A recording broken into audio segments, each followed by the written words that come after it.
All right, good evening. Welcome to Town Hall. Before we get into the Town Council agenda tonight work session, we do have an interview. Chris Little, looking to be reappointed to the Housing Authority. Chris, come on up.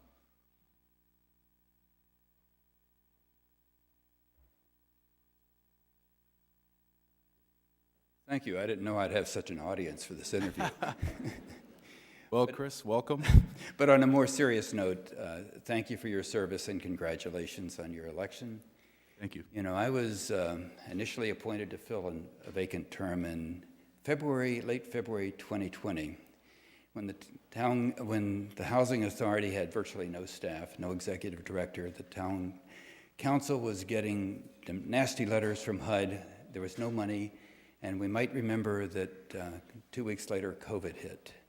But with contributions from people like Mike McLaughlin from Narragansett, who served as our interim director, with Laura Lee Costello, who stepped up to serve as our executive director, and with an extraordinary level of contributions from the community, led, of course, by Johnny Cake, which has long been an advocate for us, but also the First Church of God, Peacedale Congregational Church, the South Kingstown Police Department, town staff, Tri-Town Community Action, Tides Family Services, St. Vincent de Paul, Dennis Moffat Painting, and certainly some of the real leadership of council members like Council Vice President DeCruz and Councilmember Bergner, who've made contributions really on their own to help support the residents in this community.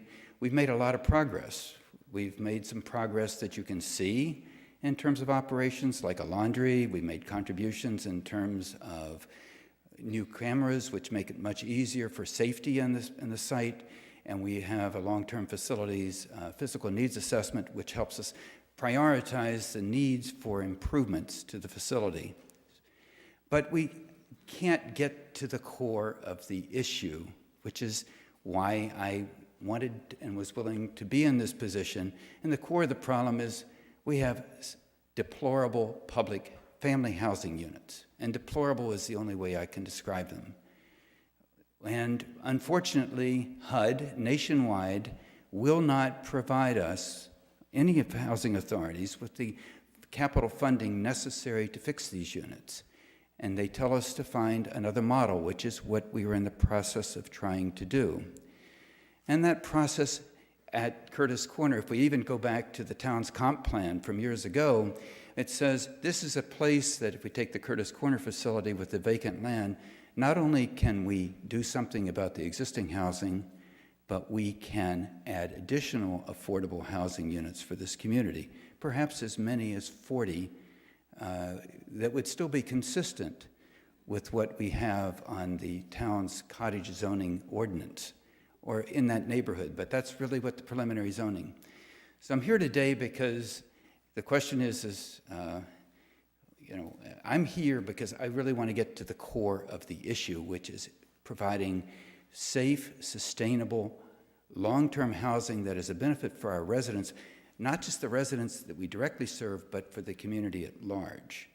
And so this is also a point of view of saying, yes, we will be back to ask the town to say, would you help participate with us in taking advantage of these unique opportunities we have in the state, the extraordinary amount of public money to help build affordable housing, particularly at sites like ours. So that's why I'm here tonight, is to say I'd like to be reappointed, and yes, I'd like to come back before you very soon to say we're going to need some money in the ARPA dollars to help make this happen, because it can happen, and it's something that will be very important for the community. Thank you. Thank you, Chris. Thank you for your service. I think you do a great job as the chair of the Housing Authority. I think you help them navigate through, complexities that are hard to deal with in themselves, and you bring forth expertise, which is invaluable. So I think you do a great job. But thank you for continuing to want to be on the Housing Authority. And if there's any questions up here from council members, go ahead. You weren't supposed to tell them about my project. Anyway, about my laundry. We've had numerous conversations about ever since the laundry project came Yes. forward, and it is definitely a passion project of mine to be connected with the great work that you're doing. I do appreciate all your hard work. You didn't really talk about many of your accomplishments in the last 6 or 8 months when you formed a 501c3 and all your plans, and I think that they are going to come back, and there's great things that are going to be happening under Chris's leadership of the board, and I wholeheartedly support you, and I look forward to making the resolution in the meeting shortly. Thank you very much. Thank you. Thank you, Chris. Any other questions? All right, you get off easy tonight, Chris, and you should find out tonight. Thank you. All right, at this point, we're going to turn the meeting over to Jim Maney, Town Manager, to go work us through the work session here. Thank you, Council President. Before I start with this, I just want to thank the resident that called, a member of the Town Council who called me, the water tower in Snug Harbor. There's a 10-inch pipe that's leaking at the bottom. It's flooding the ball fields. And so if someone who wasn't walking their dog took the opportunity to call someone and get someone there right away, we could have had a major incident. But we have police there, we have water crews there, and they're working to mitigate it. So I just want to thank the resident, whoever that was that called. It's a great reminder for everyone. If you see something, say something. They called at 6:30, and within 2 minutes, Jim picked up the phone, and we're on that. So for everyone who's paying attention right now, something big, something small, that was a huge thing. They thought it was supposed to be happening. Clearly, it wasn't. I think for the record, it was 2 seconds before I picked up my call, but that's all right. Thank you, Jim. Thank you for calling. Mr. President, this is a very thick packet, but most of it's related to liquor licenses, restaurant licenses, and so forth. So the agenda is not as intimidating as it looks, but I'll go through it page by page for you.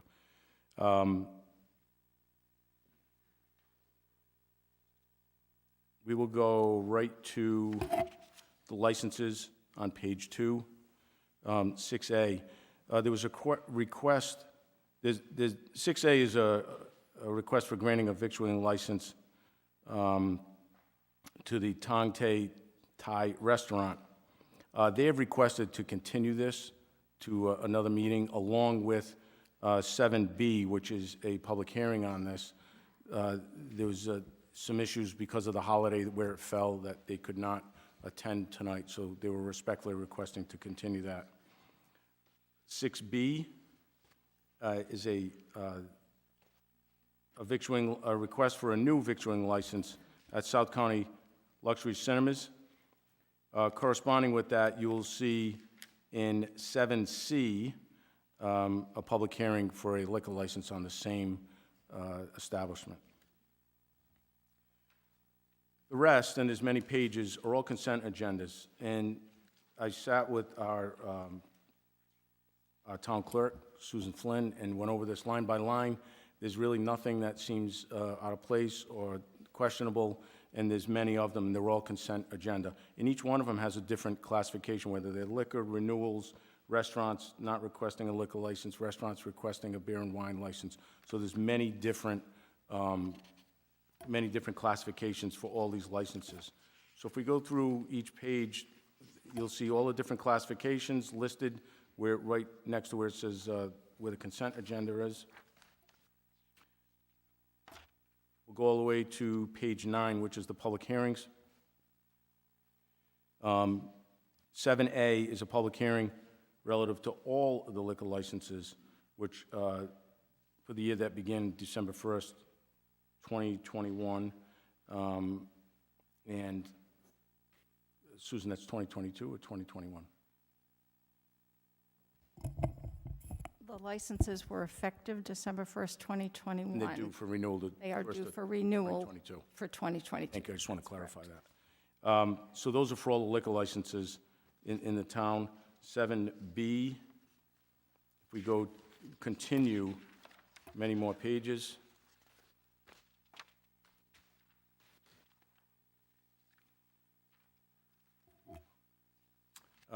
Page 15. That is the one that is being continued. 7B. 7C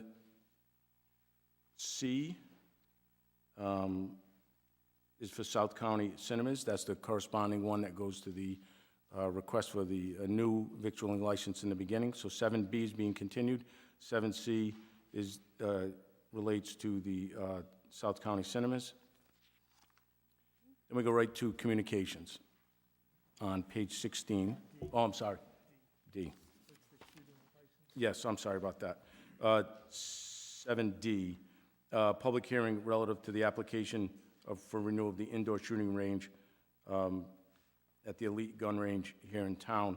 That is required, that was a requirement that it would be yearly renewed for when the application was made and when they first received that license. So 7D is the other public hearing. We go to page 16, 8A, communications. We received a letter November 21st from Ms. Susan Cohen and from Lynn Harper regarding the Friends of Town Farm Park with a position statement and a petition requesting that the town retain Town Farm Park as a fully recreational area. I'm sure there's many members that are here tonight to address that, and also like to add that the representation from South County Hospital are in the audience as well. And when that is called by you, the president, we will have two members of the staff get up. Director Luke Murray, who's been working on this even long before I got here, who has a really good explanation as to where we were and where we are, and with all the questions I'm sure that will follow. We also have our planner, Jamie Rabbit, who is here, who's a subject matter expert in this type of thing, as well as the archaeological study, which is another area that I'm sure there'll be numerous questions on. Thank you, Jim. I'll just give the public a little idea of how we're going to run this item here. So after the consent agenda, we plan to move this item up for the sake of public interest. We know a lot of people have showed up for this. We're going to have town staff give us a high-level briefing, history as to how we got here, where we are now, any new developments. Then we're going to allow those who sent in the communications, Susan Cohen and Lynn Harper, to come up and speak. Following that, we're going to allow any member who's interested in speaking on this issue to come up and speak. We're going to try to limit you to 3 minutes because we think there's going to be a lot of people who want to speak on this. So that's going to hopefully limit you, but also allow everyone here an opportunity to come up if they wish. So I'll announce that again at the beginning of the meeting, so just to give the public a taste of how we're going to treat that. So 9, obviously, will be comments from the interested citizens that are here tonight. 10 is the town manager's report. We will cover most of what has to be said, if not all, under A, Town Farm Park, under communications. So, but if there are any additional questions, I'd be happy to answer them under the town manager's report. Also, 10B is the school building committee update. And yes, I'm sorry, Ms. Bergen, were you, did you Yeah, I did signal that. for me? Yep, so I understand how we're going to have Susan Cohen and Lynn Harper speak. We're going to move their item up. So does that mean anyone else who wants to speak will wait until comments for interested citizens, or we're going to have that whole conversation at one time? we're going to have the whole conversation at that item. So we're going to allow Lynn Harper and Susan Cohen to come up first because they send the communication. After they speak, while we're still on this item, we're going to allow anyone from the public who wishes to speak on this item to come up. And we're just going to ask that they limit it to 3 minutes as a way to try to get to everybody who wishes to speak. Okay. I missed that part. I thought it was just 2 people, and then we're moving on. It's a, no, I'm sorry, you done, ma'am? Nope, that's good for now. Part of 8A is a petition that was received to Town Hall with 1,044 signatures or electronic signatures on it. And just a point that I would make, the clerk went through it, and of the 1,044 on this petition regarding Town Farm, the write-in South Kingston residents that physically signed this petition were 110. The South Kingstown residents that electronically signed it were 220, and there were approximately 714 electronic signatures from out-of-state people. Not Out of state or out of out of state, out of of state, state? out of state, out of South Kingston and out of state, both. They could be Washington County, correct? No? Okay. But also there was some from other towns and cities in the state of Rhode Island, correct? So once again, I'll go over that. 1,044 signatures on the petition. South Kingston residents that physically signed it were 110. South Kingston residents that electronically signed it were 220. And out of town or out of state, there were approximately 714. Going back to the town manager's report, A, we already addressed that. B, the school building committee update. I will be brief on that when the time comes, give you the amount of meetings we've had, and Director Luke Murray has been chairing that. We'll give the number of meetings we had and what the next step will be for the council, which I'll address that at the appropriate time, what we need. It'll be at a December 12th meeting. 11, we have the appointments. 12, new business. Pretty self-explanatory. B, 12B, this is a resolution authorizing an award of a contract to Enviro Clean Restore in Smithfield for property cleanup in an amount not to exceed $24,800. So what this is there's been a piece of property in town that quite honestly has been a blight, has been a major issue for the neighborhood that it is in. Going to Superior Court over this, we've requested that the property owner clean it up to no avail. We got a court order to clean it up. The property owner has not cleaned it up, and we are hiring an outside company for $24,800 to remove vehicles, campers, and whatever stuff is on that property, and there's a lot of it. I wanted to see it myself. So what we would do is we would lien that property for that amount of money. When the time comes, if and when it's sold, the town would be able to get its money back. But I would add that this is a perfect example of, this is going on for years. Once the municipal court is up and running, it'll be measured in weeks or months, not years. So it'll be a great tool to help our building inspector enforce the ordinances of this town.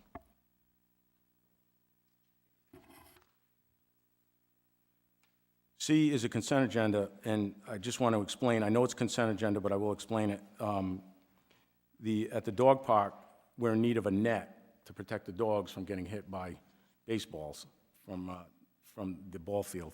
So that amount, the dogs and the people walking the dogs, obviously.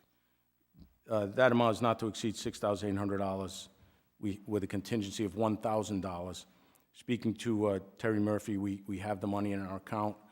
It's not coming from anywhere else, and we have that money available to put into this dog netting, this netting to prevent dogs and owners from getting hit by baseballs. D, 12D, tax assessors requesting to abate taxes, total amount of $10,749.28. E is a consent. Same thing, only it's $96.47.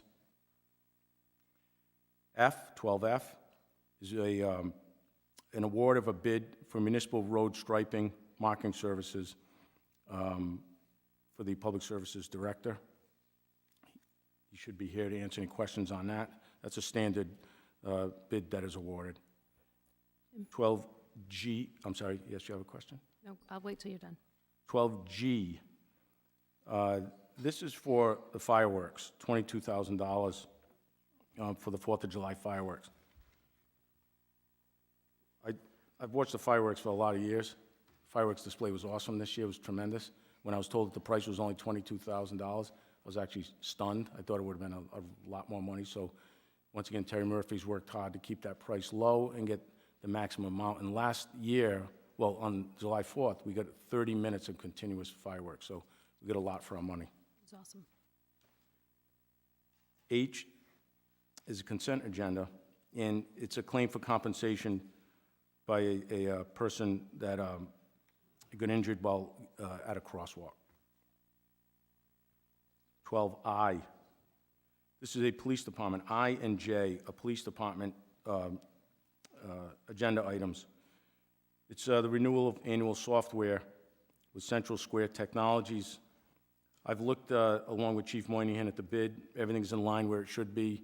The fees are not exorbitant, and they go up in a graduated amount. Nothing unusual with that, with I.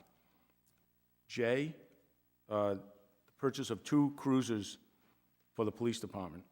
As you know from seeing me sit here for 7 months, I really scrutinize the vehicle purchases. And each director has to demonstrate to me why are we buying vehicles. So we are purchasing a new canine vehicle, which is integral to the expansion of the canine program. We need good vehicles to transport the canines. So that's one. And the second one is there's a shortage of a vehicle that is not being taken out of the fleet just yet, but it has, I think he told me 150,000 miles on it. So this one will replace that one when the time comes. Our police officers need safe vehicles to drive in, so I'm fine with both of these purchases. There's one thing on J that I will bring to your attention that needs to be amended. So where it says in line 4, Mass Com FIR 04, that is the improper wording. The proper wording is Greater Boston Police Council contract through the Massachusetts Metropolitan Area Planning Council. So I guess it was a typo, but once again, I would clarify that on the record. That is where that contract's coming from. People are probably wondering, why are we going to Boston? Why are we going to Massachusetts, getting on their contracts? Firsthand, I know why. There's these massive contracts that are out there with other states, and we like to piggyback those. And we're lucky enough to piggyback them with a state like Massachusetts, which orders a lot of police vehicles. So we order them with the same specs, same contract in a regional way rather than a state way, and we save quite a bit of money. So that's why you'll see us buying through, like, you see Boston, Massachusetts mentioned as part of this bid process. And that's all I have, Mr. President. All right, thank you, Jim. Any questions from council members? Deb, go ahead. So Jim, we have 2 new council members here tonight. Could you just explain why some purchases would be on the consent agenda and some would be needed to be authorized by the town council? Sure. So there's a threshold with the amount of money, and there's different thresholds. One is, Susan, go over that number again for me. It's under 10,000, correct? Correct. Purchases under $10,000 can go on consent agenda. Anything over that needs to be voted on directly. So we, here in town, we scrutinize every agenda item. And if you have questions, obviously you can ask me. And if there's something on the agenda that, that a director is putting on the agenda, he's requested to be here to answer any questions that might come up. Whenever you see software, vehicles, equipment, I really scrutinize those. I ask a lot of questions. I try and spend town's money like it's my own. And so I just want to assure you that if you see it, it's already been vetted, but if you have questions, feel free to ask. Thank you. I have 2 quick questions. One, I just wanted to clarify for the movie theater liquor license, we don't have to add or make any changes to our, okay. And the second was on the netting at the dog park. Have you reached out to the Dog Park Association to see if they're willing to contribute funds to that? I'm not aware that they have, but I can ask the director that. I don't know if she's here tonight. Terry?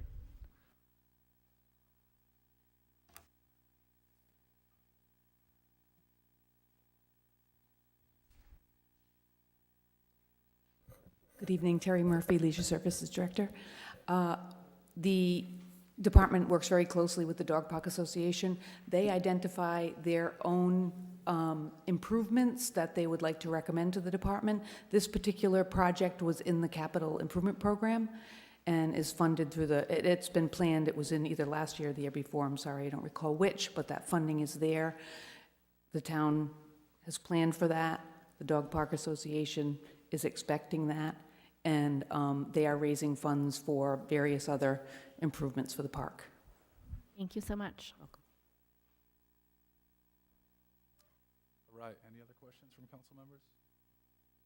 Okay, we'll take about a 5-minute recess, and we'll begin the meeting at 7:30.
front row. I must have gotten here early.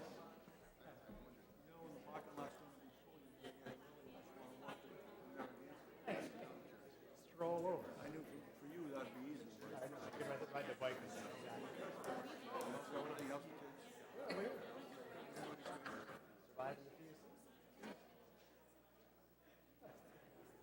Production.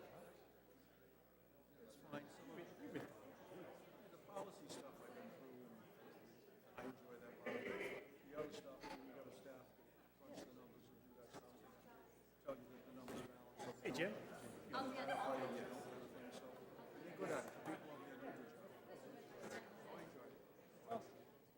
like reading about you in the paper.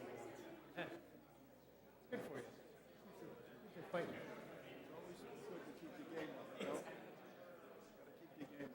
What's up, Jim?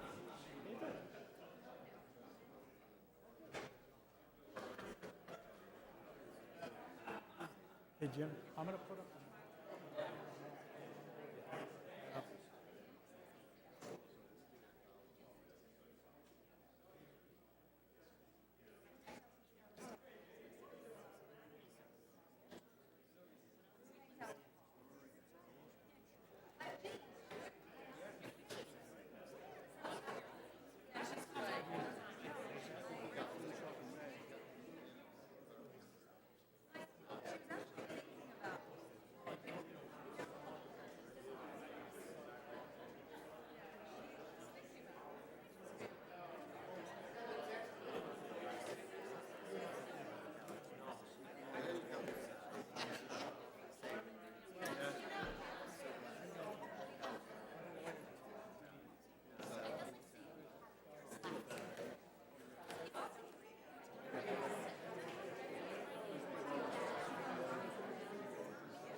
Good evening, welcome to Town Hall. It is around 7:30 PM for our regularly scheduled Town Council meeting.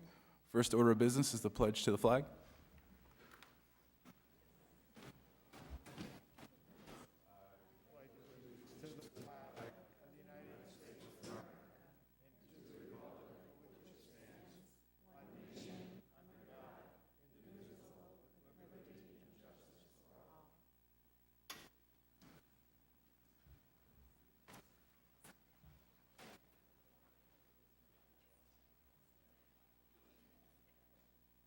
Next on the agenda is the land acknowledgement statement, which I will read.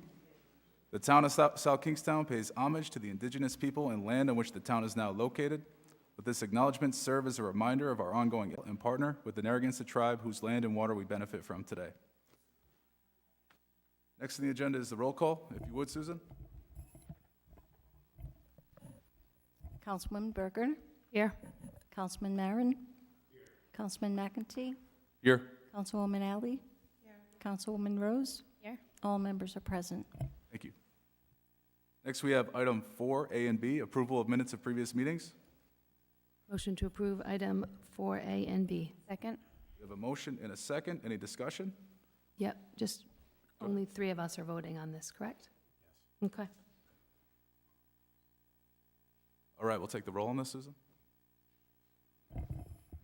Councilwoman Bergner? Aye. Councilman Marin? Abstain. Aye. Aye. Abstain. Councilwoman Rose? Aye. All right, let the record reflect that that is 3 affirmative votes and 2 abstentions. All right, next we're going to move to item 5, which is the consent agenda. Motion to approve the consent agenda? Second. We have a motion and a second. Any discussion? Anyone opposed? All right, that motion passes. All right, at this time, for the sake of interest for the public, we're going to move item 8A right up, and that's going to be next here. How we're going to go about this is we're going to get a high-level briefing from town staff, the town manager and his staff, as to where we are, how we got here, and any new developments. We're going to have some Q&A and town staff as to any questions we might have. Then we're going to invite the public up. We're going to start with those who sent in the communications, Lynn Harper and Susan Cohen, to speak on the communications they sent in. Following that, we're going to allow anyone who wishes to speak on this item specifically to come up, and we just ask that you introduce yourself, and we're going to try to limit you to 3 minutes. That way, we're going to try to get to anyone in here who wishes to speak, and hopefully that affords you enough time. So we ask you to think carefully, think about what you want to say, and then we invite you to come up. So with that said, I'm going to turn it over to you, Jim Manning. Thank you, Council President. I've been the town manager here for 7 months, and one of the first orders of business was to grasp some of the bigger topics that were presented to the town. The first one of the first meetings I had was with regarding the town farm land transfer proposal that the council directed the acting town manager prior to me to start researching and bring back as much information to the town council to make a well-informed decision. We're still at that point in gathering much information. I met with the hospital administration and their legal counsel on at least 2 or 3 occasions, along with our town solicitor, just to go over the parameters and understand where they were at and where the town was to fully grasp the complexity of this major issue. I can't use that term enough. This is a very complex issue with a lot of moving parts, and it involves numerous agencies and personalities as well within the town. So really, let's go over what this involves. The proposal is that the South County Hospital would be allowed to obtain a piece of land for parking, which is, we would call it the ball field area. And in exchange for that, there'd be a land transfer that the South County Hospital would purchase Glen Rock Road, which is approximately 30-some-odd acre piece of property that would be transferred to the town in a like transfer, so that because there's some restrictions on it, it would have to be equal or more in value than the property that we were transferring to them. There's been appraisals done on both properties, numerous appraisals, because time has gone by. The parameters of the appraisal have changed, and Director Murray will go over that in a couple of minutes. But there's really 3 pieces of property that are in play right now. The town farm property, but there's a piece of that with land that was previously sold to South County Hospital in 1983 that wasn't done just right, so that's something, a whole nother area that we would need to fix.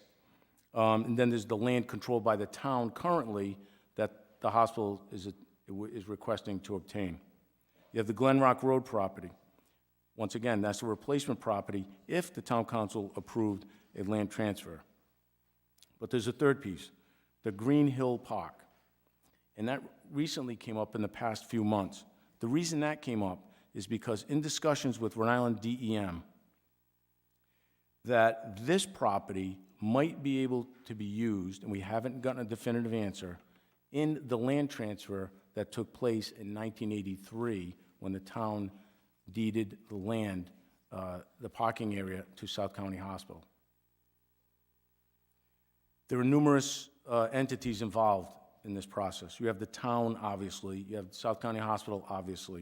You have Rhode Island DEM actively involved. The National Park Service, which is the twist to this whole thing. That's the part that needs to be explained, and why that the town cannot just deed it right over or not deed it right over. And then you have the Historic Preservation and Heritage Commission. There was an archaeological study done that I believe the hospital received about a year ago. I received it about 3 or 4 months ago here at Town Hall, read through it, and forwarded it to the council, the previous council, to look at. I met as recently as about a month ago with Ms. Taylor, the head of this Historic Preservation and Heritage Commission, as well as Mr. John Brown of the Narragansett Tribal Nation, and spoke to him right in this chamber about, you know, what this archaeological study meant. You'll see a map up on the screens. I thought that was pretty helpful so that you can have a visual to see what occurred in 1983, what is requested now. And I'll turn it over to Luke Murray, who's been working on this for a long time, the Director of Administrative Services, and also to Jamie Rabbit, our planner, who is a subject matter expert in the archaeological portion of this, as well in the planning portion of what the planning board and so forth has their opinion on this. So I'll turn it over to them. All right, I'll start off. Thanks for having me. I hope you all had a great Thanksgiving. So I'll start off with kind of how we ended up here. It's been a little bit of a long road. Some of this happened during COVID. In 2019, I believe it was, South County Hospital approached the town, and discussions ensued about the possibility of this land swap. And for those who aren't versed in what's called a 6F property, a Land and Water Conservation Fund property, once you accept Land and Water Conservation Fund monies, you essentially agree to a stipulation that's imposed that property will be forever held for open space, unless you swap it for another comparable property. There is no way to convert that property through a cash settlement, which is what happened in 1983 in error. Essentially, land was sold off, not realizing that restriction was there, and so now, you know, I'll talk a little bit about the conversion to rectify that many years later. In January of 2020, after a public hearing was held, actually a public hearing and a continuance, the council had voted at that time to authorize the submission of a proposal description for the environmental screening, which goes to DEM. DEM is the state partner. What they do is they aggregate all the information, they make sure all the application information is correct, and they either make a recommendation to the federal government or don't, and put it into the National Park Service for consideration for a land swap. So that is what we were authorized by council to do in 2020. It has been a long road, because along with that process is a lot of documentation, including the appraisals that have to happen. And there was some confusion initially about what needed to be appraised. Was it the full 6F converted property, only the part that was being proposed now? So there were multiple appraisals that were had. We're at a point right now where we have all of that information. So to be clear on what would be or potentially converted under this process, the 4.3 acres shown in orange here is the acreage that was sold off in 1983. The funds at that point, the intent was to purchase Tuckertown Park and develop that. But since we accepted the cash, we could not then use it to purchase property. You have to swap property. So again, that was done in error.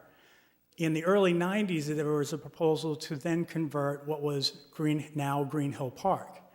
The paperwork was done correctly on the town side. It eventually just died in DEM's hands, and it's not to throw them under a bus. Staffing, I'm sure, was a concern in that. People go away and documents get left behind. But that process never got followed up on. So what we've requested is, as part of this process, we pick that back up. Why? Because when we did the appraisals, there was an appraisal done of the whole 6F property, the restricted property, which includes that 2.3 acres, the 4.3 acres, and the other 2.1 acres. That whole parcel is restricted. the hospital's already purchased some of that land. It is already being used for parking. So as part of this, DEM recommended, hey, you have to clean this up anyway. We'll consider, and we'll talk to the National Park Service about cleaning this old conversion up. So we've since been working towards that, which will make us whole on the 1983 conversion. In tandem with that, we're working on the application for potential conversion of the additional 2.3 acres, which presumably would be used if the council were to decide to separate with that land, and you are the body to determine whether you want to sell or not, regardless of any conversion approved or not. Essentially that would be the property in play. The remaining property there shown in the orange with no hatching would be the remainder of the property, which includes some boundary wetlands and then a portion of the ball field prospectively to be used for a playground and pathways. So we've been working diligently on this, but it is, as I mentioned, a slow process. I am at the point now where I have all the appraisals, I have all the reviews of the appraisals, and I have the application framework done. We have not submitted. So that once we do submit to DEM, the anticipation is it could take up to, word is from National Park Service, up to a year to render a decision on whether to allow conversion or not. I did pose a question today to DEM because I know there's a lot swirling about what can be or should be in the application. It is a 9-page application. It's fairly straightforward. The federal government is primarily concerned about the property being swapped for, which is, in this case, Glen Rock, which is 35 acres in West Kingston. They're looking at comparable recreation value. They're really not, according to DEM, looking at any underlying historical significance. It actually works in the opposite direction. They're more concerned if you're taking in inventory under the Land and Water Conservation Fund if there's artifacts or other historical significance. If you're essentially saying that you're going to convert the property for a private development or other, they're less concerned about that. So my understanding from DEM is that that wouldn't be a moving factor in their decision process. What would be more likely is comparable value. So does it have comparable recreation value? And that's all explained out in the application. Public comment isn't a formal thing in the application. We can certainly attach any public comment that's been put forth and submit that to the federal government along with our application. We can certainly submit more if we would like. But essentially, while the conversion is going on, this body is also going to have to determine whether they actually want to part with the property, and that's a whole separate process.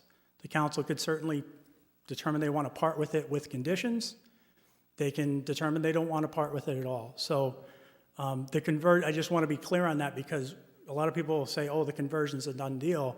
The conversion application could go in while other discussions are being had, or not.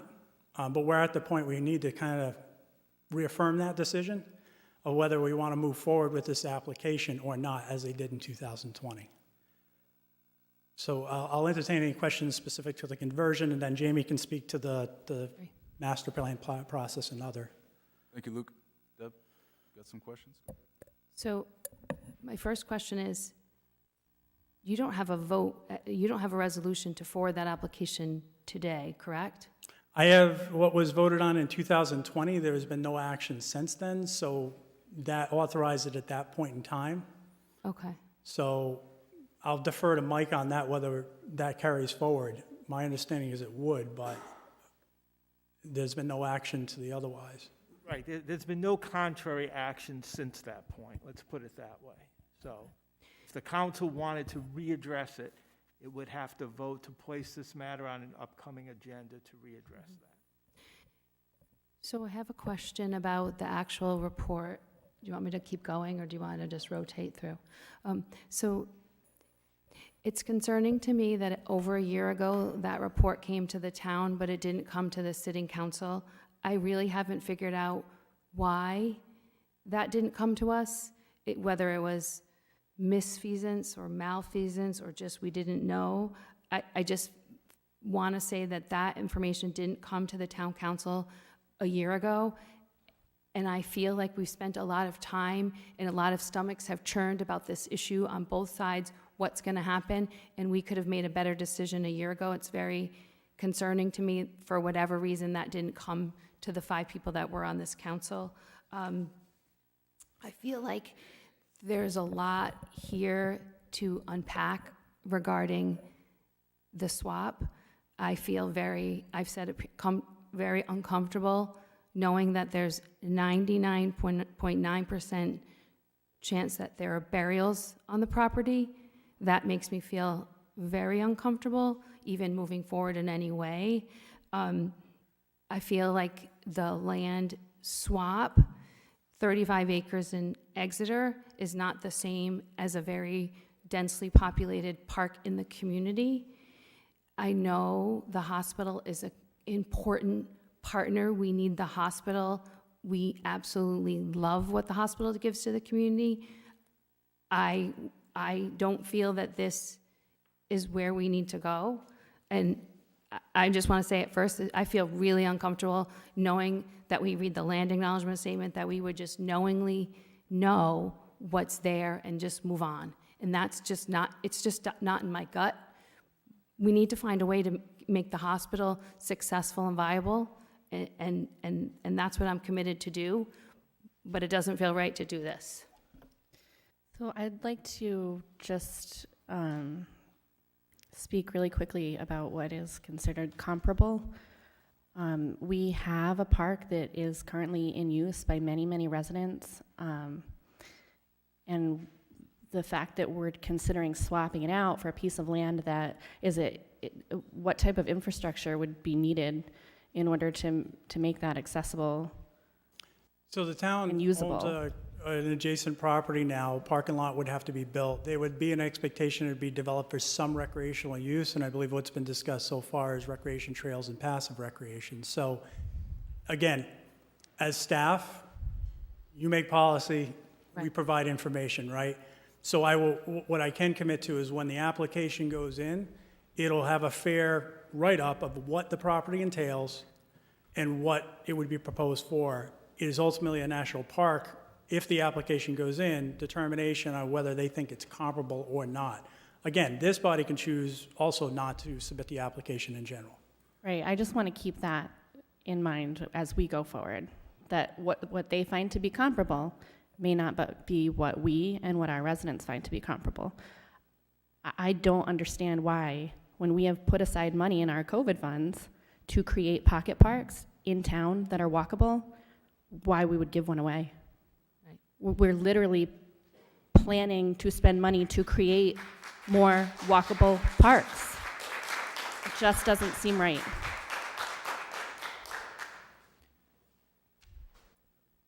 I would agree with both Jess and Deb. I don't feel that the property that has been, as described to me, is at all comparable to what we have in Town Farm Park. I personally, when I heard at the last meeting that there had been remains found of Native Americans, it really turned my stomach. And thinking about, my parents are buried at the Veterans Cemetery. I would not want them to be paved over to put in a parking lot. So I feel like that is very disrespectful to, Mr. President, just to clarify I think it'd be good to segue to clarify exactly what that archaeological study says and the statement that was made to me by the Historic Preservation and Heritage Commission. So I'll let, if it's okay with you, our planner come up, Mr. Rabbit, Yep. and discuss this survey, and then you can ask me the questions that took place with the representative from that organization. Thank you, Mr. Manning, and thank you, members of the council. Just to give you a little bit of background on the planning side and the permitting side. As Mr. Murray had stated, this has been a project that's been ongoing for over 2 years. It has also been in front of the planning board for roughly 18 months.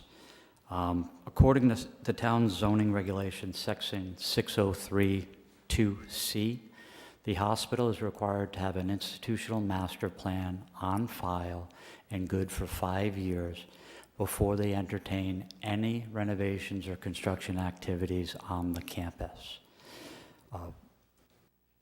For some reason, perhaps no fault of the hospitals due to changes in administration, their institutional master plan lapsed in 2020.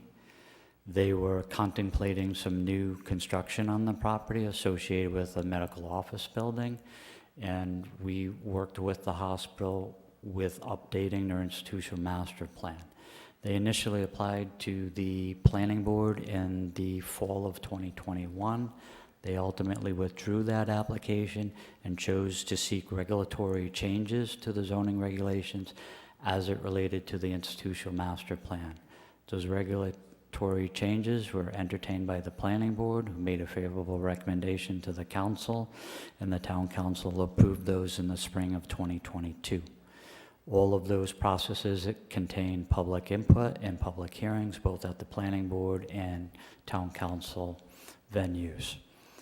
In early July, late July, actually July 27th, after the regulation was approved in the spring of 2022, the hospital submitted, per the regulations, a new proposed institutional master plan. It was a 5-year program for build, along with a 10-year outlook.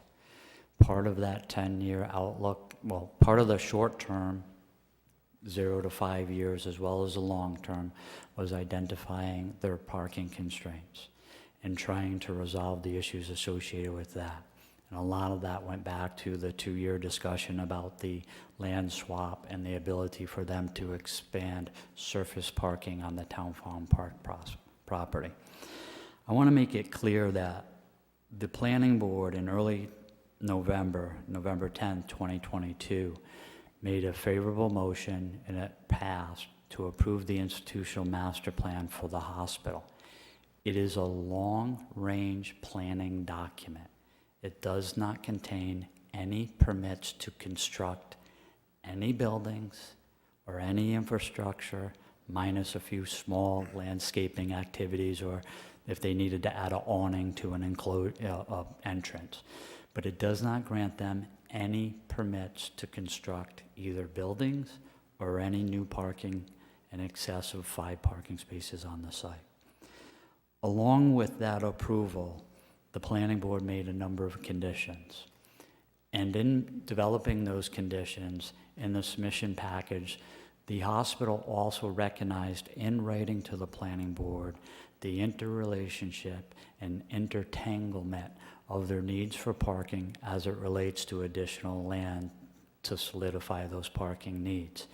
They fully understand in their submission that if the town farm parcel transfer does not go forward, they have to seek alternatives.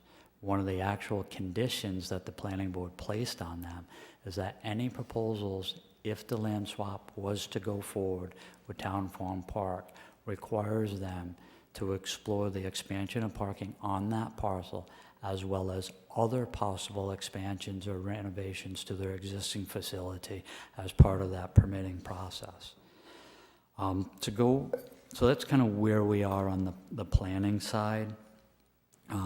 Again, it was approved in November. It doesn't give any permits to move forward with any construction. One of the things that came out during that process is when as Luke Murray attested to, when they were undertaking the land swap possibility, the DEM required them to do an archaeological study of the property. That occurred in 2021. That archaeological study was not done for the town. It was not done for the state.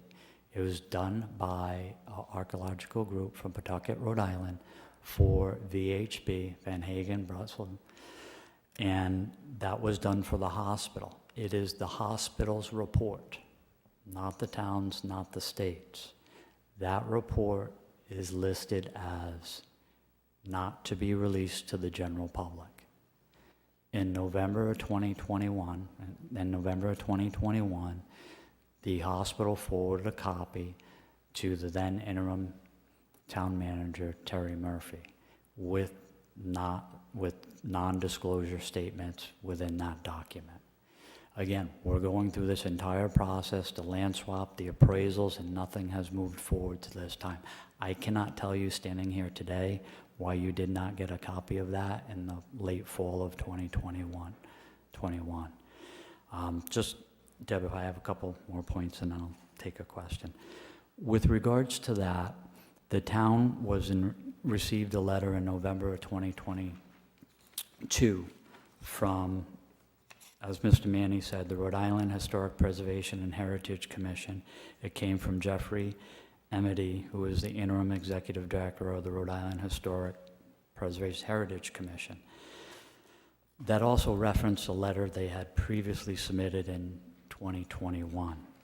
And there are, in essence, three items contained in that. One was to provide an update on where the project stands, to reach out to the Narragansett tribe and determine what the status of a meeting. Mr. Manny testified this evening that that meeting was held. That meeting was held on October 25th. That was 21 days after the request came from the state. In attendance was Mr. Manny, myself, John Brown, who's the Historic Preservation Officer for the Narragansett tribe, as well as Charlene Taylor. The reference to burials on the site, the archaeological report did not make a statement that they found evidence of burials from their dig. Their primary conclusions were that they found evidence of habitation and village-type structures. There are burials that exist to the south of the proposed site, as well as, I believe, within 1,000 feet of the site to the north. And that is where I believe they're coming to the conclusion that something may occur on this site. The reference to the likelihood of 99+% on the site is not in writing. That came from a meeting that was held between Mr. Manny, myself, Charlene Taylor, and Mr. Brown. Charlene Taylor made that assertion that it was her opinion that there was a 99% likelihood of burials on the site. When that comes in and we get that request from the state historic, that kicks in a couple of regulatory items.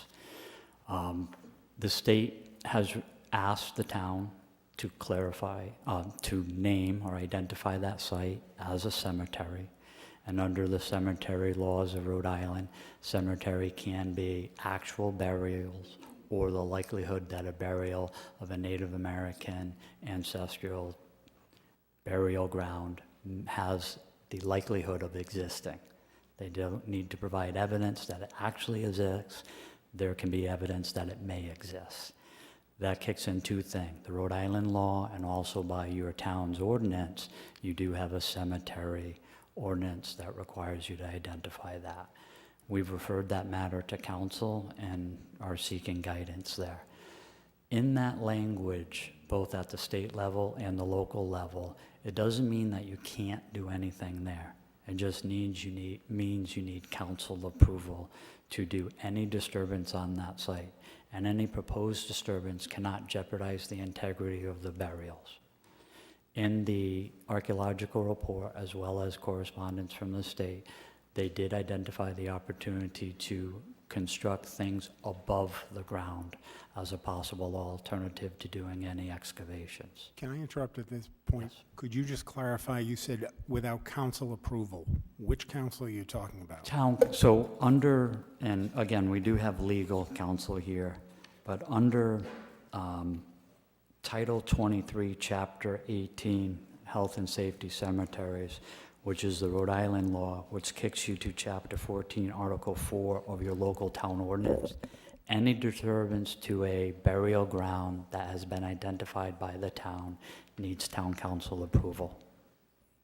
So again, so normally you would have planning board approval on any type of disturbance on a site, that was associated with a parking lot for this subject matter, but because it's potentially going to be identified as recommended by the state, it would also require town council approval. So even if you moved forward with a land transfer, that's still not the end, because any action the planning board or the zoning board would have to make then needs to be ratified by town council because it's potentially identified as a cemetery. And if I misspoke on the law, we have counsel to advise. Thank you. So there are a number of moving parts, as Mr. Manning and Mr. Murray had stated. There's local, state, federal, both planning board, potential zoning board, and council approval, and multiple moving parts. The other addition to this is, by Rhode Island law, because there's a cemetery potentially there, that the hospital also has to come to an agreement with the Narragansett tribe as to their ability to make any modifications to that site. And that needs to be done, signed off by both entities as well as the town. And that goes to both what is being proposed and what is potentially being proposed in the future. And that is needed for the state historic preservation to move forward with their finding of no significant impact. No. I'm kind of flying at 10,000 feet, but I tried to give you a broad overview. Thank you, Jamie. So Question? Deb, go ahead. I would like to make sure that Mike and Patty, since they're new, they have the report from Gray and Pape. I don't know if you have that yet. So you're referencing something that you say is confidential, but there's nothing confidential that doesn't come to the council, so we do get a lot of confidential information. So I just want to make sure that tomorrow we make sure that they get this report, that I'm just having like a few pages of it. So, and I'm just kind of, and it's not a question for you, Jamie Rabbit, but it's just in general, I don't think people just randomly say at meetings with people that I'm 99.9% sure that there are burials there. You don't just sort of wing and prayer it. So I take that's a professional person's opinion. So I would welcome the opportunity if the council needs to speak to this woman to verify it, because, we're now quoting her, Charlotte Taylor. So, but I just wanted to make sure my colleagues at the table get that. And Deb, is this the report on the hospital report that was not released? Yeah. Yeah, I definitely want to see that. Yep. So, it talks about what they did and what they found, and it's all in here. Yeah, absolutely. I definitely want to receive that, because it's very concerning to me that it was not released for such a long period of time. That just doesn't seem right. Thank you. Councilwoman Bergner, I did look into that. Yep. I don't think it was nefarious by any means. I think what happened is when this report came in, it was clearly marked where there were artifacts, where there were, Yeah. and so forth and so on. And I think a judgment call was made that, the reason they put confidential on it is because they don't want that to get out, and then you get groups of people trying to go and dig up what they perceive as either graves or artifacts or whatever. It was done out of respect to the Narragansetts, not to hide anything. But nevertheless, when I got it, I released it. I know. I just feel, as a member of the council then, that we wouldn't have necessarily spent in 13 months. The hospital has spent time. They've been at planning board meetings. I've watched all those meetings. It's a lot of effort. We could have probably gone in a different direction 13 months ago and not created a lot of angst in the community, and then been working towards a better solution for 13 months instead of starting now. So I just feel like that needs to be said out loud, that I truly feel bad that the hospital spent energy and resources and money pursuing something that probably doesn't look likely to go at this point. So I don't know if we want to just move on and hear from Lynn and Susan. Yeah, I have a few questions, if I just could get them. Rory, just if I may real quick, just the formal position of the State Preservation and Heritage Commission is that the survey heightened our concerns that Narragansett burials are present on the property, Yeah. as communicated in our letter of November 15, 2021, after they read that report. So again, we have a statement made in a meeting, and then we have official documentation from that commission. And that commission is heightened concern. Jim? So I just want to clarify what was said at that meeting before we move on. So I sat here with planner Amy Rabbit, Mr. John Brown, and once again, Ms. Taylor, who is one of the preservationists for that commission. And I asked her in layman's terms, I'm not an archaeologist, I asked her what was done there, interpret this for me. Because it was a very lengthy document with a lot of graphs and arrows pointing everywhere. So she said they did several digs, so many feet deep, like a grid type dig, to see where, if they could find anything. And several feet under the ground, they did find artifacts, which included some pottery, some embers from fires, and therefore, in her opinion, she made it clear, it's her opinion that there was 99.9% chance there were burials somewhere on this property, based on the type of fire that was lit and where the embers were found and the fires. Would I be correct in assuming that Mr. Brown and Ms. Taylor are subject matter experts in this area? I would say they're both very knowledgeable and subject matter experts, but I did ask Mr. Brown his opinion. I said, would this automatically stop this project from even any contemplating moving forward? And he said there's more discussion that would have to be made before that. And he stated he was representing his opinion through the Narragansetts. Just to add to what my colleagues have already said up here, I understand that there are a lot of different moving parts, and I got a couple of questions for Mike and for Luke. But this is the most serious issue and the most difficult moving part. Deb's right. Until we have an answer on this definitively, for me, and I'm not speaking for any of my colleagues, that stops the discussion until we get the final answers on this. Yeah, I just have a few questions here, and I totally agree. The fact that there's evidence that may suggest there's burials underneath the ground is sort of like a full stop. We need to know more information until we can sort of proceed. Hopefully we can get that information. I don't know how long that would take, but certainly some more would be helpful. I do have a few questions here. Now, if in fact this piece of property is considered a cemetery and state law kicks in and the town ordinances kick in, does that affect the current use of the land as a recreational use? Would that inhibit any of its use? What the Rhode Island law says, it's really designed to protect the excavation, movement, and disturbance of a burial site. So I want to, without speaking for the state, the utilization of what exists there today potentially doesn't harm what is there because they're existing uses. But again, I would defer to the law, and again, I think it's going to be an expanded conversation. If the town, for instance, didn't go through with a transfer and proposed to put lights at the baseball field, that ground penetration would either require permission from the council, permission from the state, and based on my review of the archaeological report, would require a full gridded archaeological ground survey of the area of the proposed ground penetration.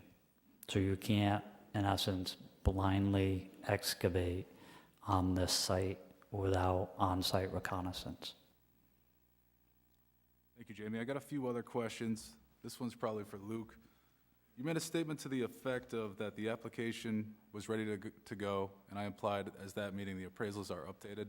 What do the values reflect? Is the Glen Farm Park or Glen Rock Road property even equivalent or greater than the value of the Town Farm Park Road? So the short answer is yes. The Glen Rock property, the latest appraisal came in at $375,000. Again, I'm not an appraiser, right? We count on the professionals to do this. There's always a caveat of extraordinary assumptions. And in their extraordinary assumptions, they're assuming it would be potentially buildable at 4 lots. So that was their assumption. The appraisal for, the latest appraisal for the conversion area, which was shown in purple, was at 2.3 acres. That area was 287,116. So essentially Glen Rock was over the value of that particular piece. The Green Hill conversion, which is a piece of this, as I mentioned, because there's another conversion, that old area, what we're calling the old conversion, was $304,000 of that property versus the Green Hill property, which was at $665,000 appraised. So essentially, per value, the Green Hill could be converted as well. And Luke, included in one of those values is Green Hill Park, or that's not included? So Green Hill is a standalone. So Green Hill was the one I just mentioned at the 665 versus the 304, right, for Town Farm. So it's not included. All in on Town Farm, including all of the area, all of the 6F area, was approximately $600,000. But again, you have to extract out what was supposed to be converted, because we already sold that, and it wasn't converted correctly. So, you know, the idea of holding that against the hospital or the land at this point, you know, was felt that it was a little, you know, we've already been paid for the property, that money was used. In submitting the application, is the town taking the position, assuming it goes in, that we're saying it's comparable? You indicated that the federal government is going to determine for themselves whether or not it is comparable. Yeah, you're absolutely right. So they have a process, like all federal government process, you know, I'm they familiar. do. So we had to get independent appraisals, so two separate appraisals of the property to be converted, Glen Rock and the town property. They had to be, each appraisal had to be reviewed through what's called a Yellow Book review. It's a peer review, and that has been done on both sides. That information is submitted. We submit it in the blind. We basically say, here's what the appraisers have said. Here you go. Here's the write-up on the properties. Here's the information you need with maps. You make the call, National Park Service, through our state partner, DEM. And DEM does weigh in on it as far as recommended or not recommended. That's the director's decision on whether to endorse or not. And that's considered as well. Thank you, Luke. Yep. Now, in your opinion, working on the staff here, do you believe that the Glen Rock property has comparable recreational use to that at Town Farm Park? Yeah, I'm not, as I said, as staff, I stay out of it. You know, I'm smart enough to know where my lanes are, and I can tell you that, you know, 35 acres of untouched property versus it really is more of a policy discussion and a community discussion on whether that's comparable. Now, what National Park sees as comparable value may differ from that. So it encourages a conversation at this level because that may differ from what National Park Service feels is comparable. Got it. Now, I know the Recreation Commission has come out and affirmatively said that it is not comparable as far as recreational use. So I just wanted to see. Yeah, no, I respect their point of view as well. You know, I mean, that's part of the information gathering that you need to consider. Yep. Now, I want to ask you a little bit about the degraded water quality conditions and Point Judith Pond there. Now, there is some sort of contention that if we do pave and allow for a parking lot, that would sort of exacerbate the water quality issues. Can you sort of speak to that, maybe Jamie Rabbit? Yeah, so I'll tell you what I know, and then Jimmy, you know, because I was a former planner, I mean, any development will have to meet the stormwater standards of the state. Whether people view that as appropriate or not, that's another discussion, but this is where I'll transfer it over to Jamie. So with regards to the permitting process for any stormwater management, that goes with the Department of Environmental Maintenance for the Department of Environmental Management for Rhode Island, who has jurisdiction over that, as well as a few other regulatory agencies because of the salt pond.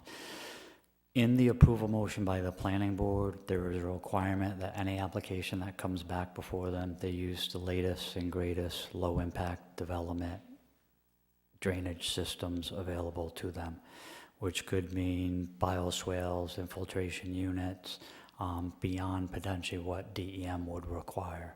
So again, the intent of any permitting process is they will meet or exceed any regulatory requirements with regards to not hurting any quality that exists in any water resource, both above or below ground. Again, the primary regulatory authority over that is with the state. Thank you, Jamie. Now, finally, my last question here is, are we aware of any alternative options to allow the hospital for expanded parking in the event Town Farm Park swap does not go through? I'll speak to that. The several residents, several elected officials have approached me and asked me if there's an alternative. We are looking at another piece of town-owned property that could be a possible alternative, and that would be the Public Services Building, which is the old police station off Route 1. But once again, that is in its infancy, that discussion. Is it an alternative? Or we'd have to speak to the hospital to see if that's something that they would be interested in.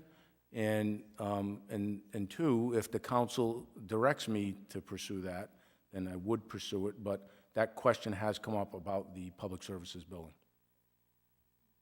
All right, thank you, Jim. All right, do I hear any other? Oh, Rory, just to follow up on that, or President McEntee, without the ability to acquire additional acreage and add that to the campus, they would either need to shuttle, manage, or go vertical.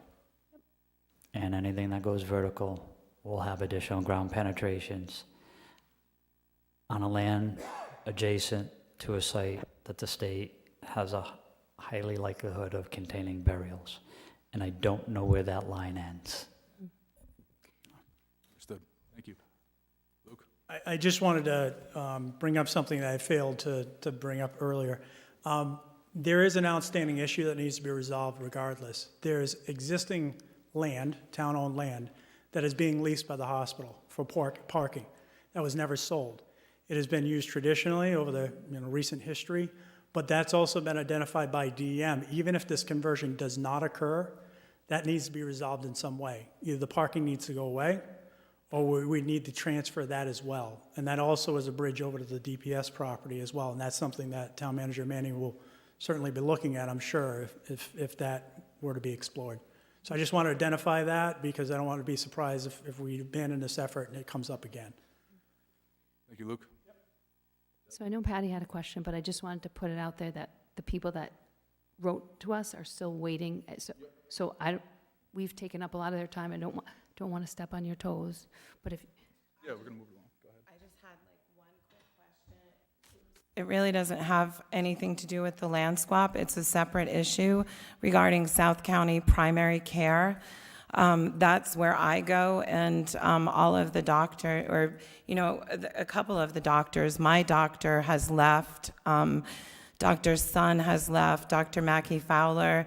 I'm not able to get in touch with South County Cares, and I understand that there's only a couple of physicians left there, and I just wonder if you could speak to what is happening with the primary care docs, because they're all being moved out of the hospital, and of course we want to make sure that we have primary care docs in the area, and it's becoming a big problem for people.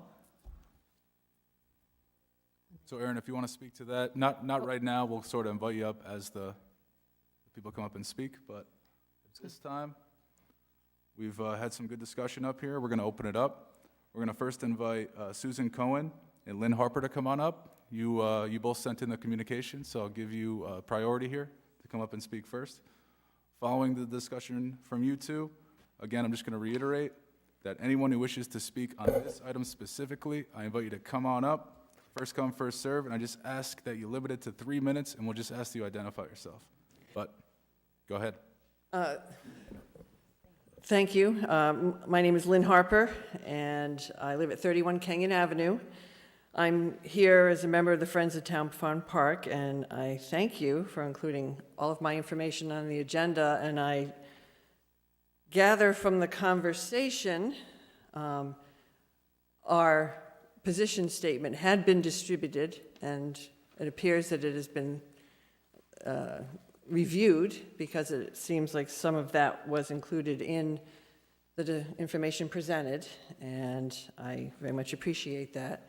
I don't know how much, I'd prepared some comments, and based on all that, and so I'll try to think on my feet and switch it up a little, but I definitely still believe that we have some points that we really do want to get across. I know we do have another correspondence, but I believe there's someone else from the neighborhood that will be actually conveying Ms. Cohen's information for you. I also have with me Bella Noka from the Narragansetts, and she is definitely considered a friend of Town Farm Park in our eyes, and so my comments will lead into something that she has to say as well. So, the Friends of Town Farm Park, we're a growing group of concerned citizens that don't want to see the park turned into a parking lot. And not for anything, but we don't have a fancy marketing department, in-house lawyers, we don't have backing of donors, or media support, because even though we have submitted stuff to the local paper, it seems to get ignored. We're thrilled that you guys have the access you do, but in any event, we've actually felt like the David to Goliath on more than one occasion. And that said, we do want to make it clear that we are absolutely not anti-hospital and do value their services, and we do want to see them succeed. I actually benefited greatly from your facility back in July. I was there for 4 days, and I have to commend your nursing staff is phenomenal. They were outstanding in every way. So thank you for leading such a great group of people. And I felt very well cared for by your nurses. So anyway, all that said, we still believe there has not been enough due diligence by the hospital or the town in exploring and thoroughly vetting other options. I'm glad to hear that there are now perhaps things that can be explored or might be open to being explored. And we have been trying our best to find and follow the facts about the land swap process, but as you guys said yourself, it's a complicated, intertwined, and it's been very challenging, to say the least, for us to find information. And after watching the October 24th meeting and hearing the RIHPHC letter that was sent in, that does state, the survey heightened our concerns that Narragansett burials were present on the site. And then it goes down and does say that you guys really do need to impose that cemetery law and protect it. Because the following day, the institutional master plan was heard by the planning board, we really felt compelled to try to get a petition together or try to get a bigger voice in the process. And so we put together a position statement. It's 7 pages long. It had more detail in it, but some of my other friends in the group said, we needed to pare it down. So we did try to tighten it up a little. And so basically, the petition that we did submit, no matter how many people have signed it, and from where they live, because there was a good portion of people from Rhode Island, and there are many people outside of Rhode Island that are South Kingstown residents, used to be, or they may be away at college right now, my own daughter included, that care about this subject. And we are still collecting signatures from locals to shore that concern up about the validity of our survey, of our petition. But basically, we're asking the town to withdraw the application for land conversion of the property and preserve it in perpetuity, as promised when the town took funding from the National Park Service. The position statement that we prepared to support the position focuses on 5 themes. And I had sent a slide over that I'd hoped would have been put up, but I did provide copies, as was suggested. I don't know how many people have it, but there's plenty of copies here that outline those, that put those 5 bullet points up. So anyway, the themes that are based on the facts that we have been able to, find from public sources are organized as follows. 1, the historical Native American cultural significance of the property.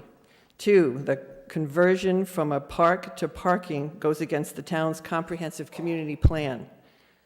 3, the application that we actually thought was submitted and being reviewed at DEM, because I could have sworn I downloaded it from their website, but maybe it was the town's, is incomplete and lacks all relevant information relative to the appropriateness of the site. So again, if it hasn't actually been submitted, then maybe it's not finished, and that point will be null and void. But we still have a 4th comment here that we have environmental and stormwater mitigation concerns. And we also contend for a 5th point that all alternative parking options have not been exhausted. Now, I assumed you didn't want me to stand here and read all 7 pages, so I have just pulled a couple of highlights under each of those topics for you to consider. So under point number 1, under historical and cultural significance of the site, we are basically referring to all the letters, there are 4 or 5 of them, that came from RIHPHC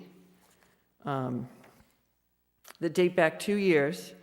And I believe all of them were either addressed to the town, or town planning was copied on this. And they notify you guys, and the hospital was copied on all of these, that they had concerns about Native American artifacts and possible burials.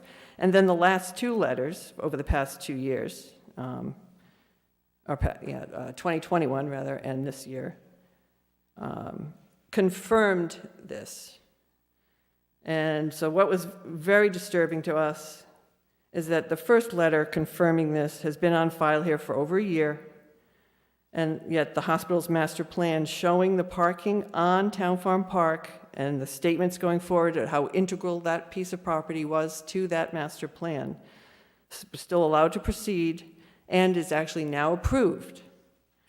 We understand that there are lots of conditions and it's pretty entangled regarding this. However, we contend that as Councilwoman Bergner said, it never should have been allowed to remain as part of that plan as an option.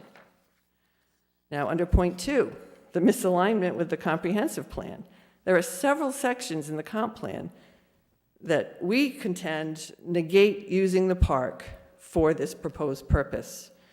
And it's everything from sections on preserving and honoring our town's Native American heritage to preserving and protecting open space, cemeteries, and graveyards.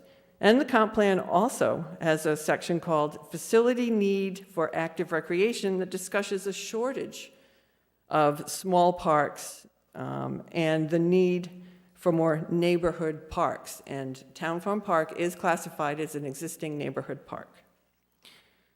So to us, it doesn't make any sense to remove a park from a neighborhood that wants it and force one on a neighborhood that does not. And that's the contention or the opinion we've heard quite often from the Glenwood community, that they do not want a park there. And also the Rec Commission has stated that they don't consider it an equal, not even use. It may be a much bigger piece of property, it may have more of a higher real estate value, but as a neighborhood park, especially for us in the Kenyon Avenue area, I can walk to that park in a couple of minutes with my dog, and I'm sure many of your employees have seen me. I'm the lady with the big Great Dane who carries a stuffed animal in its mouth every day up and down the street and around your property. But I can't certainly walk to the northwesternmost corner of West Kingston. I could certainly get in my car, and my gosh, we're supposed to be a walkable community. We want to do better with our fuel emissions and stop global warming, but I'm going to have to drive my car to go walk on a property that, I can't use in the same manner of an existing park. Under point 3, the lacks of relevant information. So again, I'm not even going to really spend time on that because I'm thinking it's obvious that from what you guys said, you haven't actually submitted it yet and it's still being completed. But to speak to the public comment part of that, I could have sworn the document that I read did call for public comments. And I know as someone that's within 500 feet of Town Farm Park, I may not be within 200 feet, but I am within 500 feet, and I would have thought that there would have been a provision for public notice of people within that radius. And the other thing, the hospital's institutional master plan that clearly shows that as part of it did not include notifying the residents within 200 feet of that property. They met their minimal legal requirement for public notice of the property that they own, which really, the Dobson Road people live across from that park. Only 2 houses actually fall within that 200-foot radius. So that in itself is appalling, and I believe after watching hours and hours of previous years of planning board meetings, the town had stated in a few places, or maybe it might have been Mr. Revens or one of your council people stated, oh, we'll be happy to notify, to extend that notice. But that never happened. So anyway, let's see, where am I? So point 4. The environmental and stormwater mitigation concerns, and I know you touched on that, and we appreciate that, but again, to remind everybody, it's located at the head of the Point Judith Pond within the Saugatucket River watershed, and yes, DEM and CRMC do have extra requirements regarding that. And converting a large unpaved parkland area to a large paved parking lot likely requires an extensive drainage system to compensate for that runoff. And now that you know that you can't grade away from the top and down to the bottom because now you've got to fill everything, unless you can make water run uphill, it's our, again, speculation that the construction costs to accommodate drainage and not disturbing any potential, remains, might not actually yield the number of parking spaces that you are trying to get. So your return on investment might not even make it worth it. And to point 5, we contend that not all alternative parking options has been exhausted, and I'm thrilled to hear that, okay, the town is, you've heard from people in the community and people on the council, and you're willing to entertain other options. Our suggestion was going to be, it might be the next best thing. It's already paved and already pretty much, it would be a less of an impact, perhaps. However, again, we keep hearing that the parking is mission critical, and we certainly don't dispute that. But your own master plan documents that are on file and available to read, all 300 to 500 pages,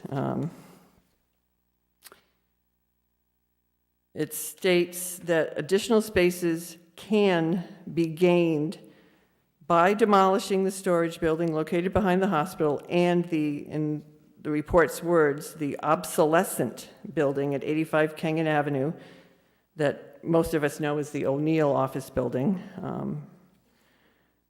We contend that taking these buildings down now, sooner rather than later, will help ease some of your parking issues. So do the stuff that you can do. And referring to the master plan again, the traffic and parking study recommends that your own engineers say that you should consider to increase parking on campus by reconfiguring the lots for a more efficient layout. And we also believe that you need to really improve your signage and employ other parking management tools and try to do a better job at enforcing your parking management plan, because my dog and I happened to notice a lot of people that got out of their cars in their scrubs and have lunch bags, so we're thinking they're not patients, that are actually parking in patient parking. So either they're disregarding or maybe they're colorblind and they can't see the yellow stripes versus the white stripes. So there obviously needs to be better signage or delineation to make that clear, or someone monitoring the parking lot on a more regular basis in the times when it's difficult to find parking. Assuming that was really a seasonal issue that you had to do that, so I'm not sure where you guys are parking. So anyway, and regarding back to the alternate places to park, or parcels of land to use in the swap. Back in June, they were actually very accommodating. They invited the neighborhood over to the Potter Conference Center, and a lot of the neighbors attended, and we saw all the pretty pictures and learned about their current plan. But during the Q&A portion of that, it was asked if they had approached the town about using the old police station. And I was in the room, and I heard Mr. Robinson say, "Oh, the town wants too much money for that and would require us to build a new building for the employees that are there." So can you guys tell me if that actually was true, that you would, try to extort money from them for this? Because that was the impression that we were getting. But whether that was true or not, we still contend that given the archaeological significance of the park, that public services site might be really worth looking into. So everything we've seen so far indicates in our minds and eyes that the hospital wants to take the easiest route to meet their needs, and that their perception is that the town has been bending over backwards to accommodate them. And not for anything, but it should not be the town's responsibility to solve a problem that the hospital seems to have created itself by changing its business model or just not planning ahead. And so we're asking that, based on everything that we've questioned, but especially the fact that the RIHPHC states that they consider it highly likely that Narragansett graves are present on this property, it really must be considered a cemetery by the town and protected as such. And that alone should make the park ineligible for conversion to a parking lot, no matter who it's for. And so the Friends of Town Farm Park are requesting that you adhere to the requirements to protect cemeteries and Native American burial sites. Acknowledge the commitment made to the town National Park Service years ago to maintain it as recreation land in perpetuity. And we also ask that you honor the vision of our comprehensive community plan, including living up to the land acknowledgement statement that you guys have adopted and say at each meeting. I mean, put your money where your mouth is kind of thing. Unless, of course, they're just hollow words. And we certainly, as a South Kingstown resident, and someone that likes to consider themselves a person that learns from her mistakes, I think that's what the land acknowledgement statement is trying to make an effort towards, showing that we are, as a town, trying to pay homage. And so we're asking you to achieve all that by voting against the proposed conversion of Town Farm Park, formally withdraw any application that you guys have, and again, we thought it was already into DEM, and we hope it never goes to the Park Service. And we are imploring you to actively work with the hospital to seek an alternative parking solutions. I mean, there's no reason why someone has to lose in this. There has to be a better way. There's always a better way if you just take the time to think about it. So we know that the majority of you were not on the council that started this process, but you can be the council that stands up for what is right. And instead of going down in history as selling off open space to a private business so they can pave sacred burial grounds to put up a parking lot, that really might not want to be how you guys, have your, start your legacy or end it. So thanks for listening to me. I can try to answer any questions, but I know there are other people from the group and members of the Narragansetts that definitely want to weigh in on this. So I don't know if I've already said everything that was relayed in Susan Cohen's letter, or if, it's worth reading that into.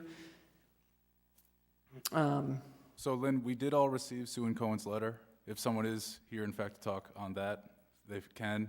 I feel like for the sake of everyone. Time, yeah, Yeah. I know, I'm sorry, I took, No, no worries. It's- but I understood that as a communications item, I did not have that. That's time correct. limit? We gave you ample Okay. time because it's your communication item. And believe me, my 6 pages, it's double spaced and it's a much bigger font, so it was better that I read this versus the 7-page regular 12-point font position statement. No, we appreciate it. So is it okay that perhaps I turn it over to absolutely. Bella Noka Yep. and I just from the wanna- Narragansetts? Yep. Belanoka, come on up. Thanks for coming. Asko Wikwasin. My name is Mishki Wapai. You know me as Belanoka. Mishki Wapai, meaning Red Wind. I speak on behalf of my ancient ones, my ancestors who cannot speak for themselves. I find this a little disturbing, if not a lot disturbing. When I enter a room, I look for friends. I don't see it as them and us. I see it as a way of communicating with each other to find a middle ground. But the people that I have always been taught to respect when I was a young kid, my mom instilled in us, other than the elders, which I am now, and my, tribal leaders.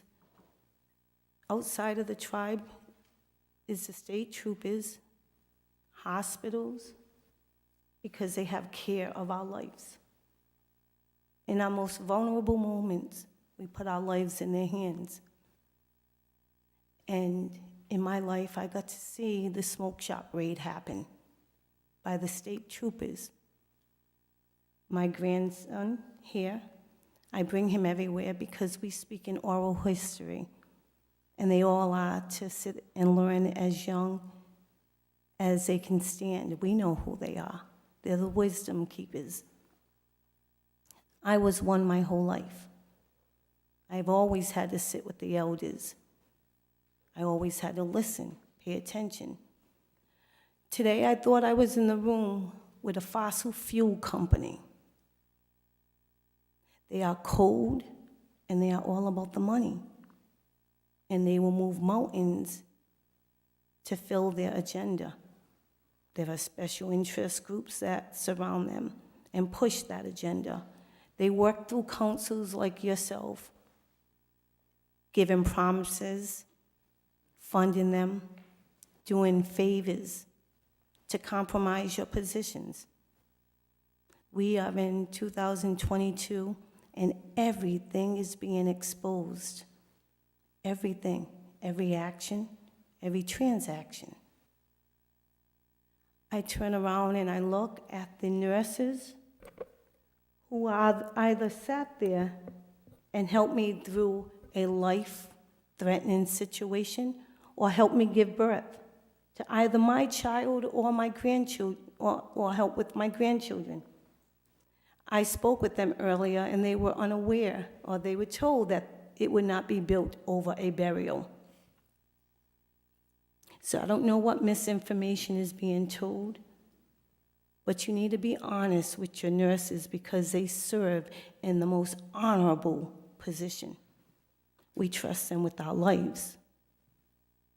Dr. Joseph, who I trusted with my life, is no longer there. But when I walk through those doors, I am in my most vulnerable position. My children walk through there, my kids, my grandchildren. And now I have fear of walking through there. My life, do I want to put it in the hands of you men? I don't think so. If you can have this conversation about paving over sensitive grounds of my ancient ones, you'll have no trouble paving over me. These practices are very old, and people are tired of them. Our children are watching. Our children are at their own father's funerals, letting them know that they don't want no part of their fathers for their behaviors. I love these women with my heart and soul. The work that they do is why I'm standing here today. We have Dr. Walkup, Thomas Walkup, and we have Laurie Anderson, who work with the Narragansett Indian tribe. I would like to know what they have to say about this, because I surely don't want doctors who can sit there and pave over my ancient ones to work at my clinic. And I can speak for my tribal members what they would want.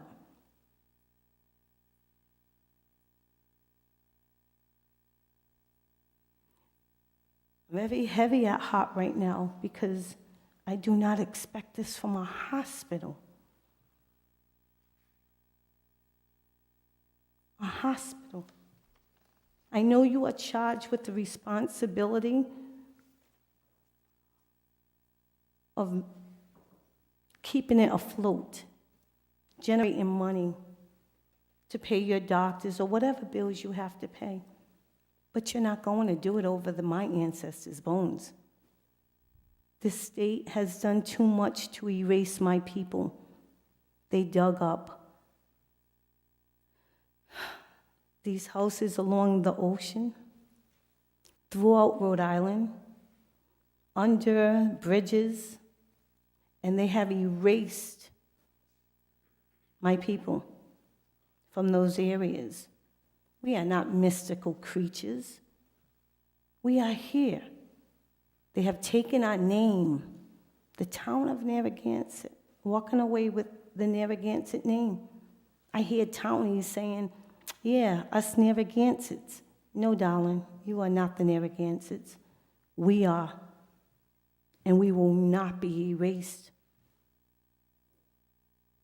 Your job as an elder, because most of the people in this room I would consider elders, are to educate, equip, empower our youth so that they don't go through the things that we were taught generations ago. We are here to improve who we are. Pave the path for the next 7 generations.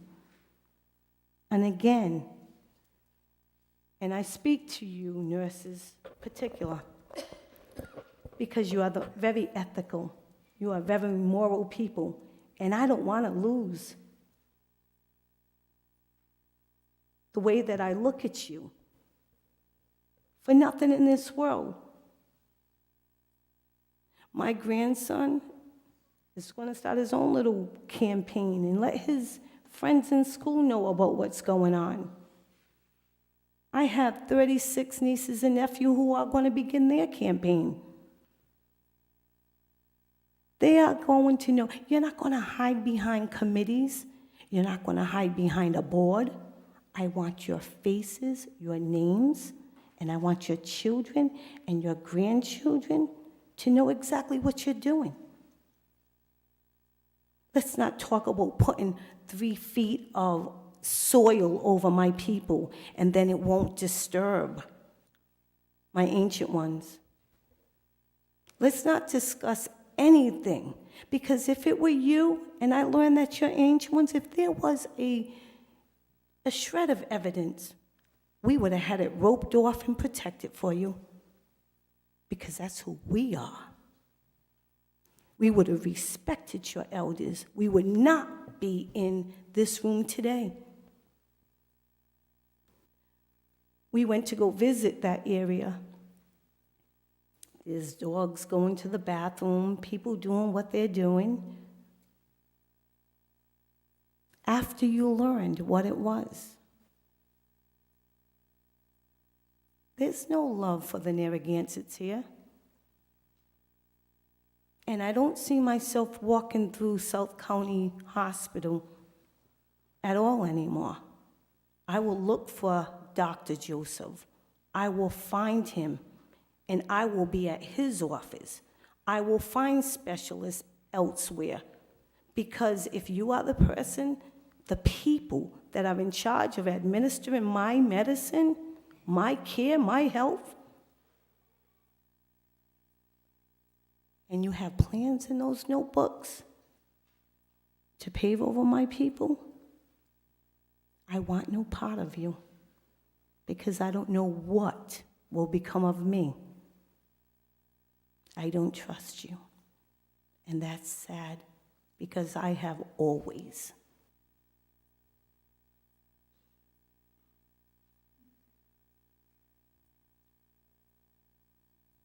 I am hurt, and I am torn, because my mom was born in South County Hospital.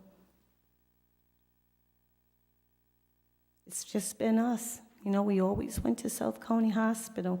I brag about it. No longer. Whatever you turned it into, shame on you. Shame on you.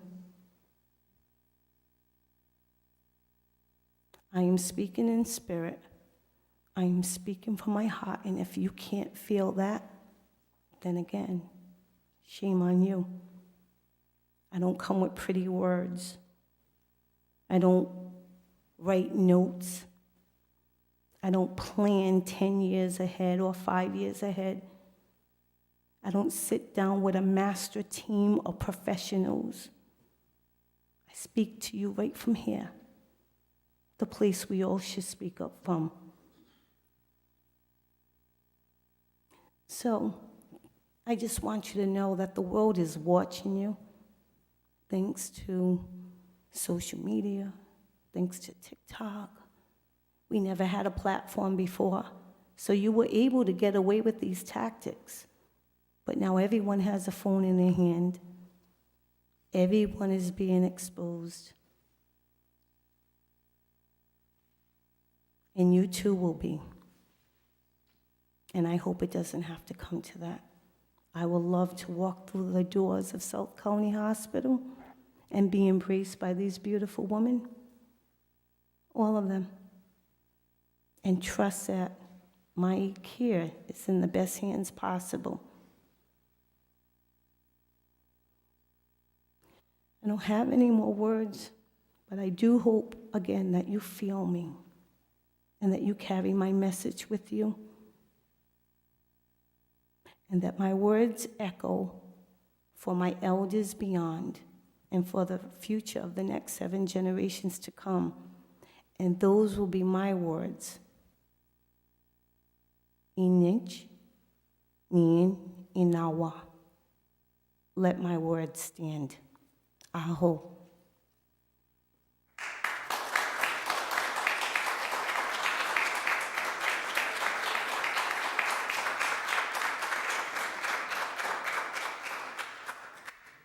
Thank you, Bella. Very powerful message, and it's good to hear from the leadership of the Narragansett tribe.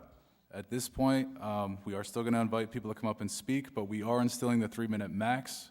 So I just ask that you try to be concise, think clearly about what you want to say, and if you reach the 3-minute max, I'm just going to politely ask you to conclude. Thank you. Good evening, everyone. My name is Chris Garath, and I am a mere volunteer at the hospital. But I do want to speak to a constituency at the hospital in regard to parking. When someone comes, my job is to take people into the hospital, the respective places they're being treated, and then take them out, typically in a wheelchair. When someone walks in for chemotherapy, they've parked off in the hinterland someplace, and they come out, and they really can't walk very well anymore. They have a real problem. How the hell are they going to get to their car? It's really hard, and we're not in a position to be able to do that. When a husband and wife who are in their 80s come into the hospital and they are simply a ball of tension, or the woman's crying because they've been orbiting the parking lot for 10 minutes trying to find a spot so they can get to their doctors, and they're old enough to really respect the doctor, right, like people used to do. These guys are really suffering right now. And I frankly do not think that South County Hospital is, the Exxon Corporation here. Facts have come out, more and more facts have come out, but I would ask that the town, frankly, work with the hospital to try to solve this problem, because it's your parents and my parents who, they're not going, who are coming into this hospital for some treatment, and they're really suffering because they can't park. And we orbit 10 or 15 minutes, and we have all the parking spaces. We try to stay away from the patient areas. But there's just no place left. It's an urgent problem, and God knows it's a really complicated problem. But it's a really urgent problem, too, so just please keep that in mind. Okay, thanks. Thank you.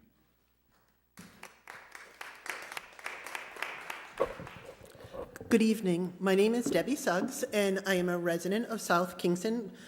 Grew up in South County. I was a Mariner, sorry, growing up, rebel now, South Kingston. I am here speaking on behalf of myself, but also to let you know that I was just recently appointed by Governor McKee as part of the State of Rhode Island's Advisory Board for Historic Cemeteries. So I am on the advisory board, and I have brought this issue up to the Historic Cemetery Commission in our last meeting, which was last Saturday.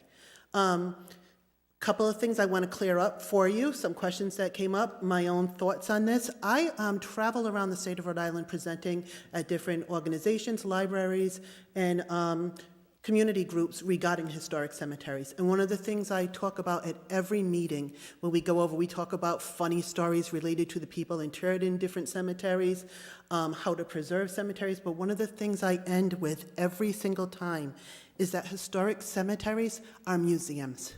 They're museums to the history of our state, our community. It is an example of the culture, what has happened, what has developed this community. One of my biggest concerns, and I've been a South Kingston resident for quite some time, is this town's treatment of historic cemeteries and burial grounds. It is dismal. We have 248 documented cemeteries. About 48 or 50 of those cemeteries at this point are listed as missing. They're built over. In the name of progress, these cemeteries are built over. And disproportionately, these cemeteries are underserved, underrepresented populations. We have lost the cemeteries from our enslaved African ancestors who built this town, the Native Americans who built this town. We've lost these cemeteries. Beautiful houses and beautiful projects built on historic cemeteries, on our history. We're losing it. And I say that to every presentation, just did a presentation for South Kingston Land Trust and said the same thing to them. It is our responsibility to preserve our history for future generations. I tell classes I teach, which I also teach on history related to Rhode Island and genealogy. We lose after 3 generations, we're forgotten. People forget things are there. Our cemeteries are to remind us that there were real people behind the history of this town. And a couple of things, another thing I want to say, I think more about it and listen to everybody's presentation. I think we enslaved the Narragansetts when we came here. They built this town with us. and we're going to reward them with a parking lot over their burial ground. And I don't care what, if we find bones, artifacts, or whatever, nonetheless, it means something to somebody. And I understand parking. My mother was at South County Hospital for 6 weeks. 6 weeks. I trucked through that parking lot to visit her, rain, snow, whatever, last year. If it means that I can have parking and park closer to build on somebody's ancestors, I don't want it. I'll walk, thank you. Or take a shuttle or do something else to get there, not build on somebody. One quick thing, I just want it for the committee. Charlotte, somebody mentioned what Charlotte's credentials were. She is a state archaeologist. She was just appointed the state archaeologist. She has been with the Heritage Society since 1994. Charlotte sits on the commission with me. It's why I want to bring to your attention. Also want to suggest, if you go to the Historical Cemetery webpage, all the state laws are listed there regarding to historical cemeteries. There is the law about taking things from or covering up historical cemeteries. So I know I've got 3 minutes, just want to throw my 2 cents in and actually support the document presented by the Historical Cemetery Commission and the Heritage Society requesting that we consider this a historic burial site and offer it the protection of that. Thank you.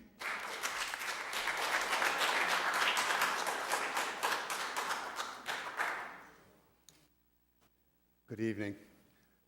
I'm Joseph Matthews, 3103 Post Road in South Kingston. I'm the board chair of South County Health. I want to thank you for the opportunity to discuss the land swap with you tonight. You've heard a lot of passionate positions on both sides of this topic, and that's a good thing. Bella, thank you for your contribution. I imagine that as stewards of the community, the question you might want to ask is, what is the highest and best use of this town asset? I'd like to frame the discussion in terms of a public health policy. What is the town's responsibility to maintaining the community's health infrastructure? Over the past 50 years, the population of Rhode Island has been hovering at a million residents. The only difference is that it's older, it's poorer, and it's browner. In Rhode Island, Washington County's population is aging faster than other parts of the state. South County Health is committed to serving the health of South Kingston and the surrounding communities.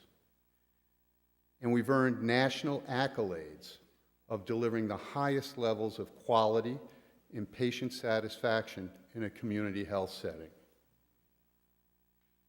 Increasingly, healthcare in Washington County is addressing the prevention of or the treatment of chronic care-related issues: cardiovascular, orthopedic, cancer, urology, colonoscopy, and women's health are service lines that South County has invested in both technology and talent over the years for the benefit of our populations. We try to skate to where the puck is going. And we deliver care for the entire population, from cradle to grave.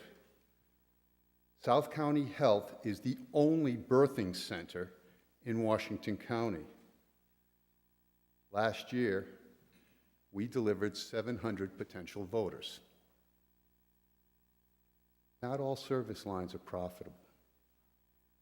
COVID laid bare the scourge of behavioral health issues, an umbrella phrase that covers mental health and substance addictions.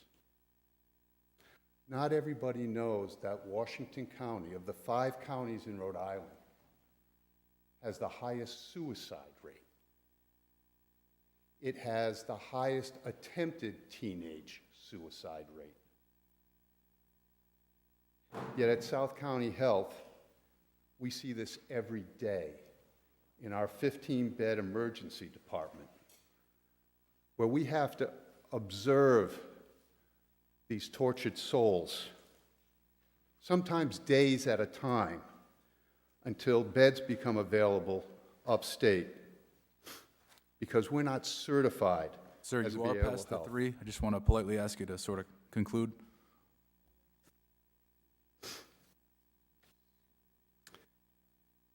We recognize that there's evidence of historical indigenous activity. We are committed to working with the appropriate authorities to honor and not disturb these areas in keeping with best practice guidelines. So I conclude where I started. What is the highest and best use of Town Farm Park? Thank you. Thank you.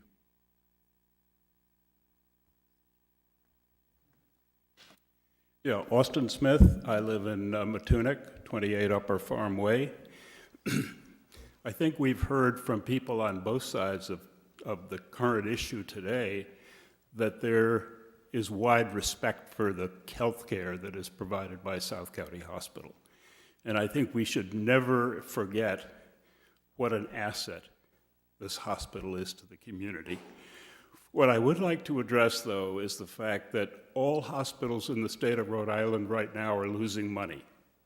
And South County, although we have a history of good management, we are losing money. The reason is, the biggest reason is that the environment for healthcare in Rhode Island is about the worst in the country. So that's what we are dealing with. The other factor is that those who think that South County Hospital has a deep well of money should reconsider that. We are actually under-endowed for the size organization we are. And any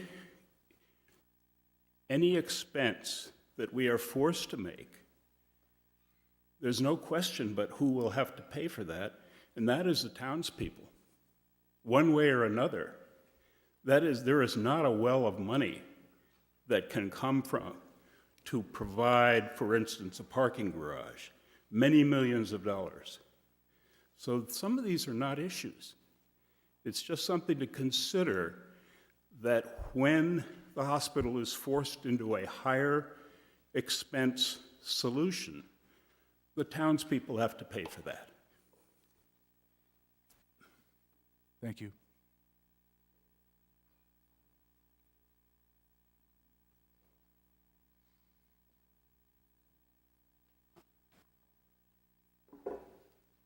Hi there, my name is Doug Gobay. I live over in West Kingston on Glen Rock Road. Sir, can you restate your name just for the record? Wasn't clear. Doug Gobay. I live over in West Kingston, the Glen Rock area. Heard a lot tonight about difficulty with parking. I noticed that we're talking about a lot of, we're worried about this, we're worried about that, we're worried about the other thing. I can only think about the military members of my family who taught me so much that I know and live by today. One of them is that if you're early, you're on time. If you're on time, you're late. And if you're late, don't bother.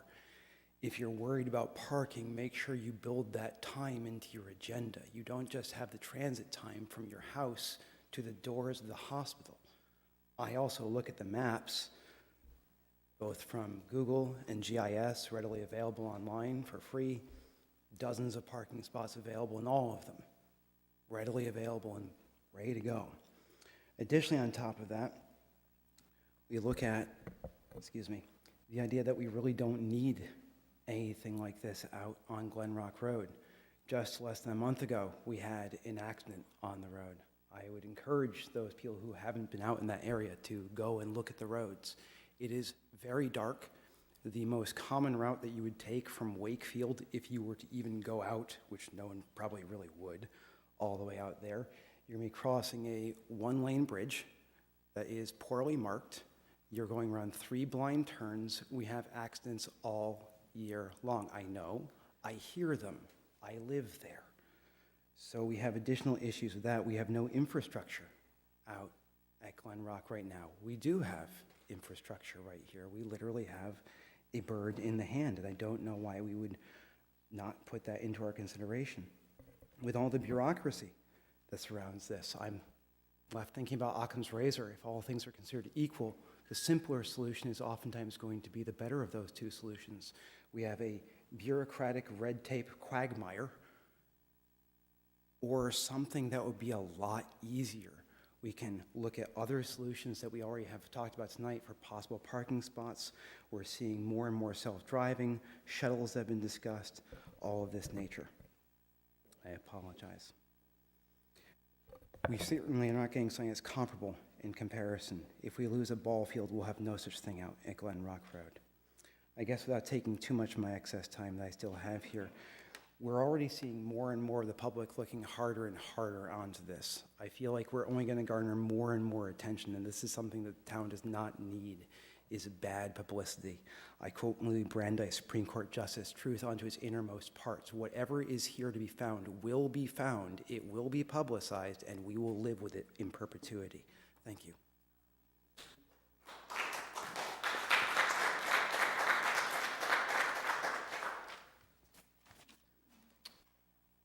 Hello, how are you? Patrick Quinn, 30 Hillcrest Road. Just a couple of quick points that just as the President of the Board of Trustees was asking us to reconsider what we're actually talking about and therefore inform what problem we would like to solve, this is a transportation problem, it's not a parking problem. If everyone has to get to the hospital in a single vehicle, we're never going to have enough parking. So we have to acknowledge that. We've had some discussion tonight about the public services building that's adjacent. It's actually connected now. There's sort of a kind of a temporary walkway or something there. So I think we have to re-envision it as a transportation issue. If we're simply saying that everyone is going to drive to the hospital, there's never going to be enough parking. It's part of an overall town problem.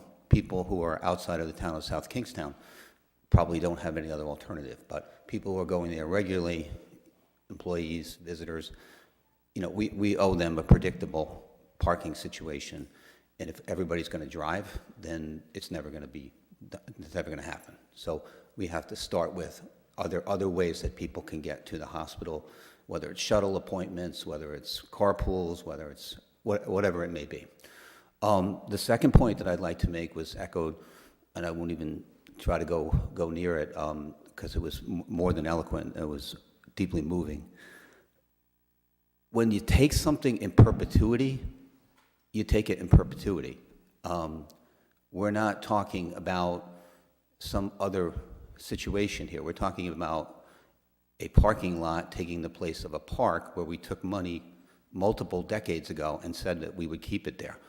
This is an important point, separate and apart from anything that we decide to do, which is a very simple one, which is that people are frustrated with government at many levels because people say certain things and then later on things change. Now, I am not naive, and I know that the hospital situation has changed, and I echo what the individual said about the financial pressures that they're under, because I'm very familiar with that. But when you take something in perpetuity, you really have to have an outstanding, overwhelming, unpredictable, and something that could not have been foreseen. And when you expand the hospital, you know you're going to have accommodation for more people to get there in some way, shape, or form, and the default option is their individual automobile. So we need to address that as part of an overall transportation problem, and it could be, it could be sidewalks, shuttles, parking lot, management, bicycles, e-bikes. It could be any number of different things. And then, just last but not least, there was a bunch of different maps. I totally object to the idea that all of this would be bundled, and I've been at pretty much every meeting except for one. I never heard anything about the Matunic Park. So unscramble the situation with the existing land transfer that happened to the hospital, make that right, and then take up this separate piece separately, because we're not going to take the land back from the hospital that they've already made into a parking lot. That's the three if you just want. Yeah, so we should not be looking for some global solution, throw everything in a bucket. Fix what was broken for the last 4 decades, and then address the issue of what should happen with the ball field. That's my firm belief. And thank you again for your time. I really appreciate it. Thank you.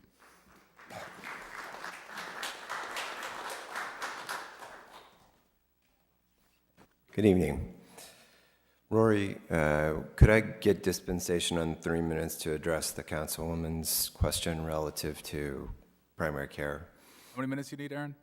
Just a couple minutes. She had a specific question that I'd like to address, then I'd like to give I'll allow you to address the specific question presented by Patty Alley.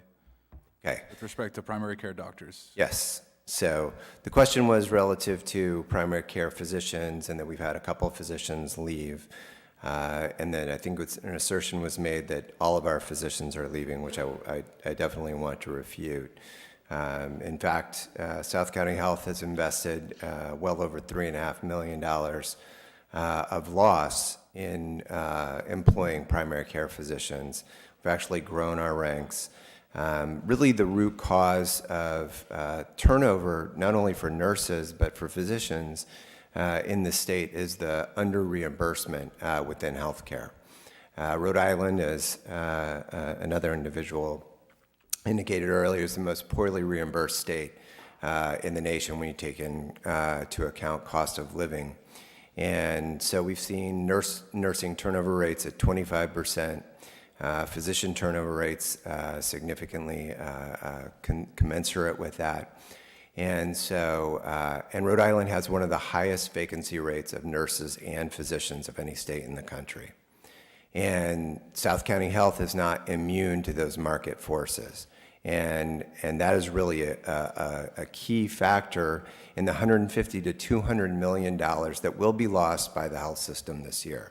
South County Health alone will lose around $6 to $7 million this year. So this is not all about the money, as has been characterized this evening. I will say, just to reassure you, we do have new physicians that we've recruited to replace those that have left and moved on, some of which are moving to URI to take on different roles than historic primary care physician. So we've invested significantly in physicians, not only primary care physicians, but pulmonologists, other healthcare providers that wouldn't come to this community were it not for the investment that we made. So does that answer your question? I mean, I do hear your response. I'm not entirely sure about the situation at South County Primary Care. I will see, there's been a lot of difficulty with their phone trees over the last month or so. Every time I've had to go down there specifically because their phones were not working. I know all of the female doctors have left. At least Dr. Sun and Dr. Mackie Fowler and a bunch of their other people. But I don't know if you have any, or who exactly is coming in the future. But from what I heard, I'm just looking for a new doctor because I was told that there was a couple of nurse practitioners and a couple of male doctors, but all of the women had left. So I don't know if that's true. So no, not all of the women have left. And So Aaron, before we go down a entirely different discussion, I want to keep it sort of narrow. Yeah. So if you could sort of conclude on this matter, and we can sort of get back on track. Yes, we've had 2 female physicians that are primary care physicians that have left. And if you go to any other health system in the state, you will likely find physicians that have left that organization. So there just happen to be 2 female physicians in Narragansett. We have open recruitment, retained searches for additional primary care physicians and nurse practitioners. And we have net positive recruitment of primary care physicians as an organization year over year. I apologize for the phone tree issues.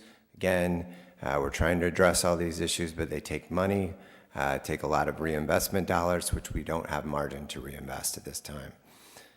We are continuing to work on those issues on an ongoing basis. So. Thank you. Mm-hmm. Thank you, Aaron. So if I could then just offer my comments separate and apart from addressing the councilwoman's issues. Timer as soon as you speak. Yes. So I just want to start by addressing the concerns that have been brought up in this room. And And I do want to object to the negative connotations and the vilification of this group of individuals outside of our nurses. A lot of these people over here are volunteers. They're volunteers because they care for this community. Our board members are unpaid. They're volunteers. They care for this community. We are a nonprofit healthcare organization, the most awarded healthcare organization in the state. You've heard the accolades. We are here to care for this community. Caring for this community means giving adequate parking when they come to seek care, which they will inevitably need. These nurses that you laud for their service, their patients need parking when they come to our doors, and they do every day. They do more and more because we are the best health system in the state. And I don't think we should be punished for that. Now, if there are alternatives, we are very interested in pursuing those. We do not want to create a us and them acrimonious, they're the good guys, we're the bad guys. We're trying to take care of our community. Earnestly and honestly, we are trying to take care of our community. That is our mission. And we don't want to trample or disrespect anyone in that process.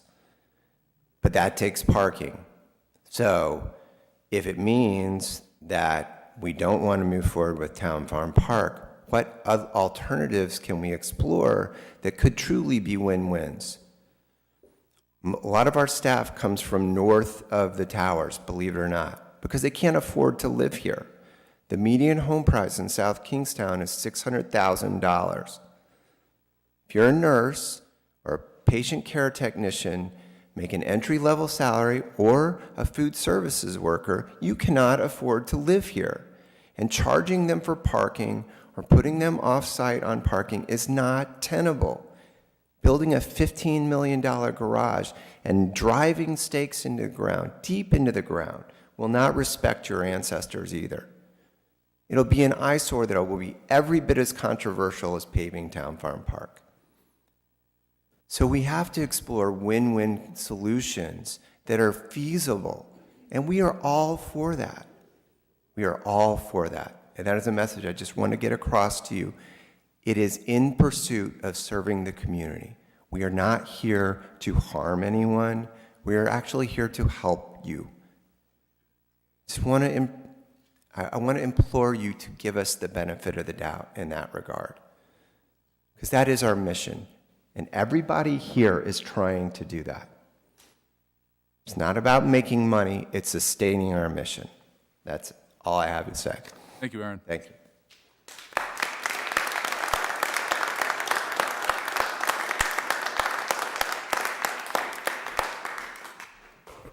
Hi, good evening. My name is Elizabeth Scott, and I live at on Hillcrest Road. Tonight, I just want to address the questions about water quality that were raised earlier on.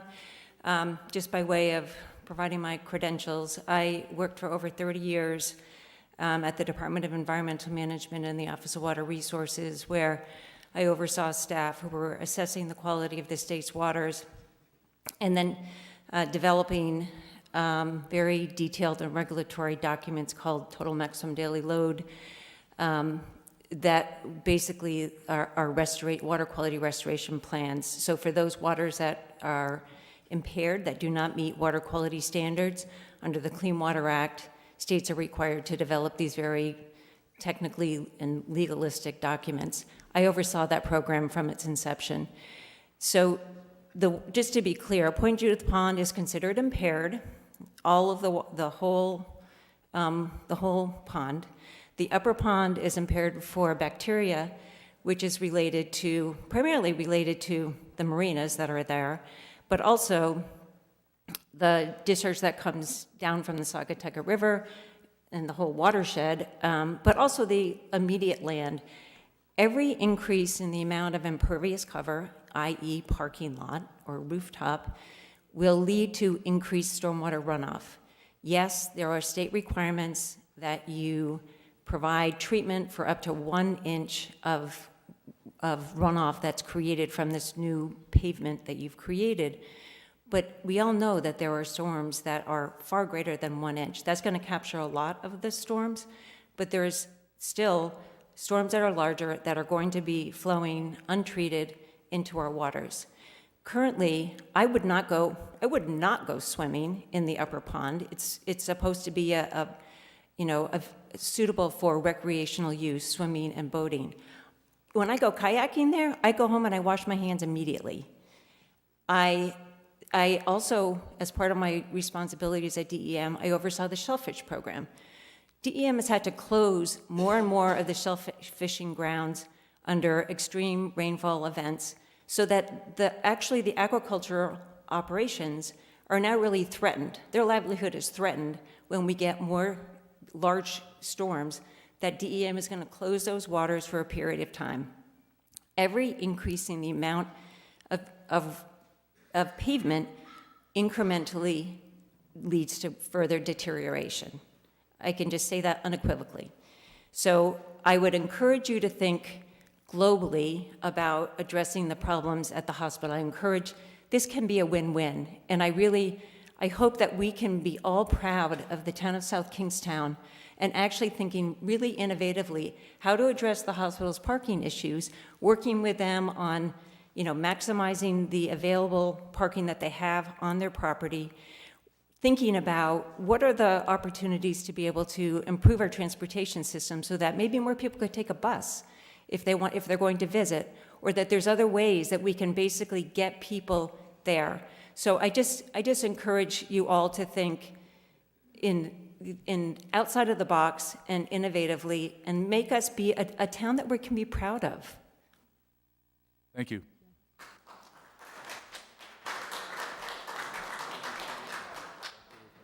Lynn Harper, I want to piggyback on Lynn, we do want to give everyone here who hasn't spoken an opportunity before we allow second people to come up. I have like a 1 minute. It's fine. Go ahead. Comment. Piggybacking on the Glen Rock Road gentleman's comment regarding the optics. We're coming into our 300th year anniversary, and if I'm not mistaken, I heard somewhere that there's going to be a PBS documentary made about the town, or there's going to be some kind of media. So again, his comment about having a lens on the decisions we make. Certainly our Native American heritage and the way we treat our historic cemeteries, no matter whose they are, might want to be seriously thought about, and how our town, and how that reflects upon our town coming into celebrating our 300 years. How much are we really going to be able to celebrate? Thank you. Thank you. Now, if anyone hasn't spoken already, I invite you to come on up.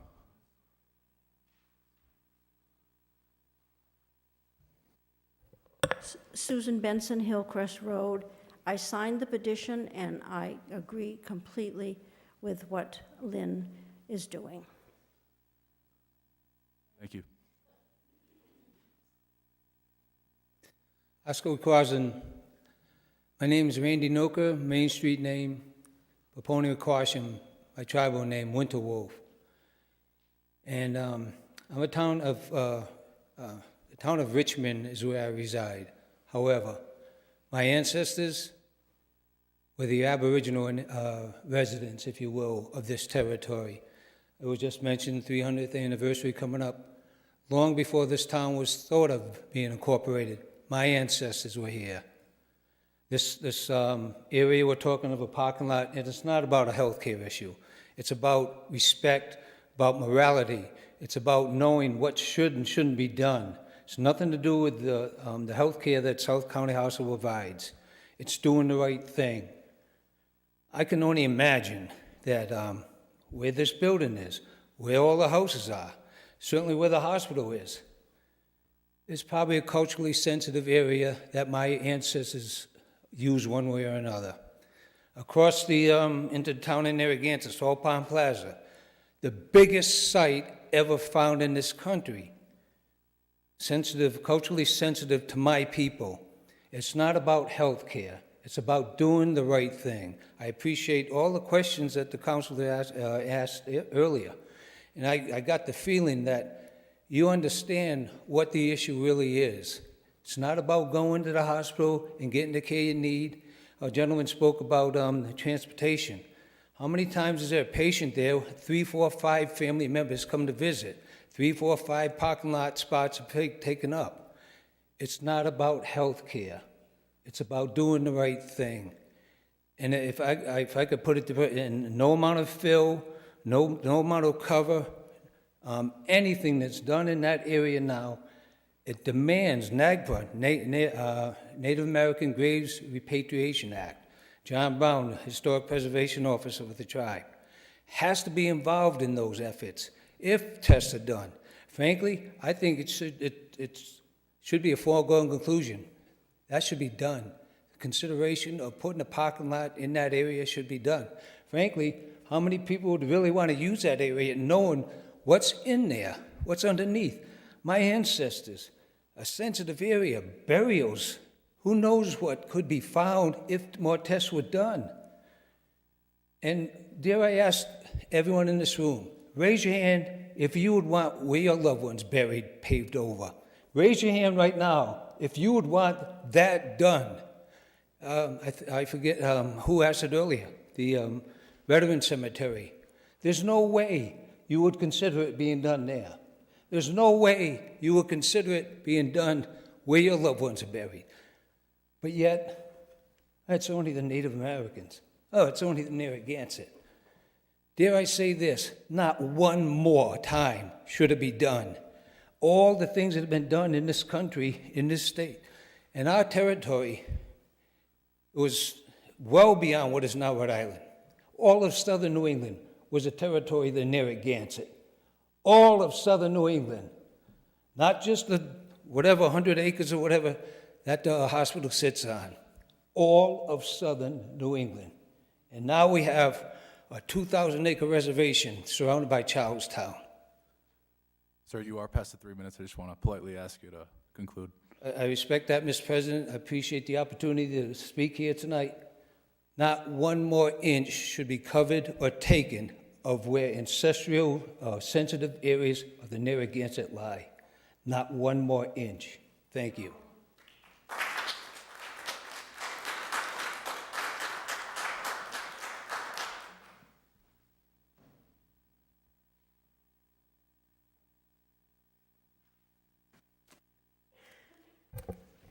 Jim O'Neill, Matunic.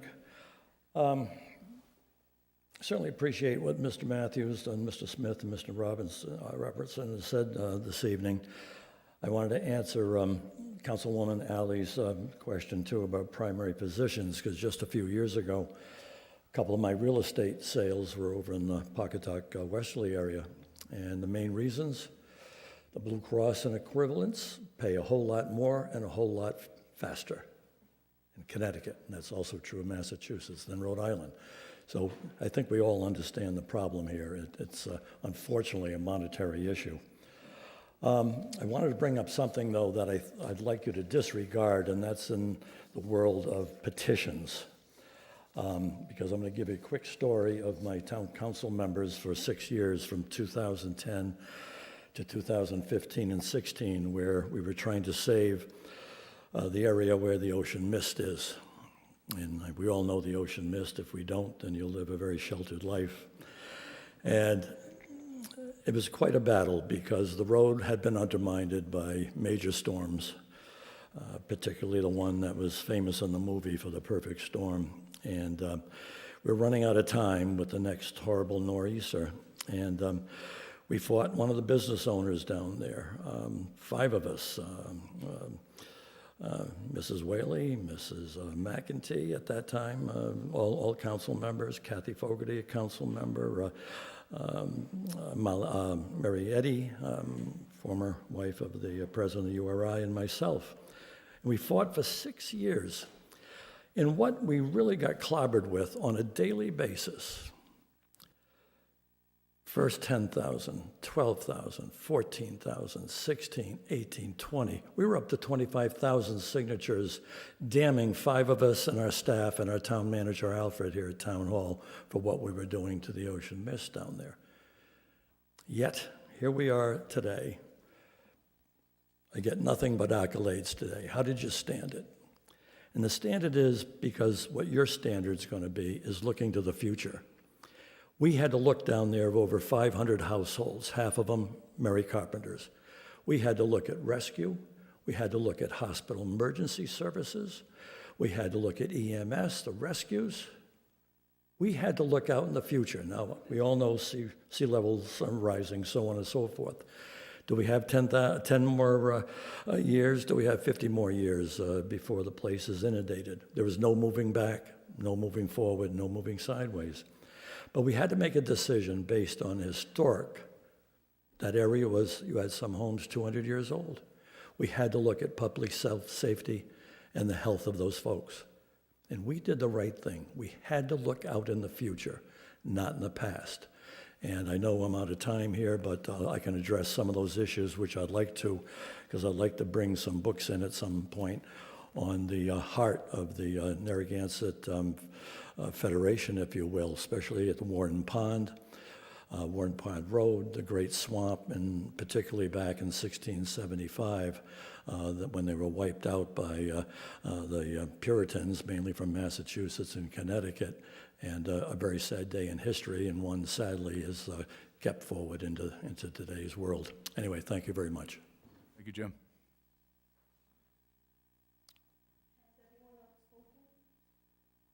Bill, I do want to ask if anyone hasn't come up and had the opportunity to speak, I invite you to come up.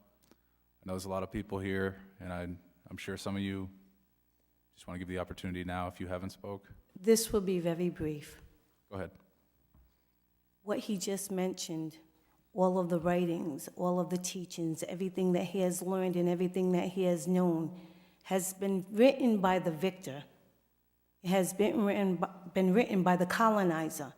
It has been written by those who try to exterminate us as a race and take away our land base, take away our people, stop our language, all of the above, stop our traditions, our culture.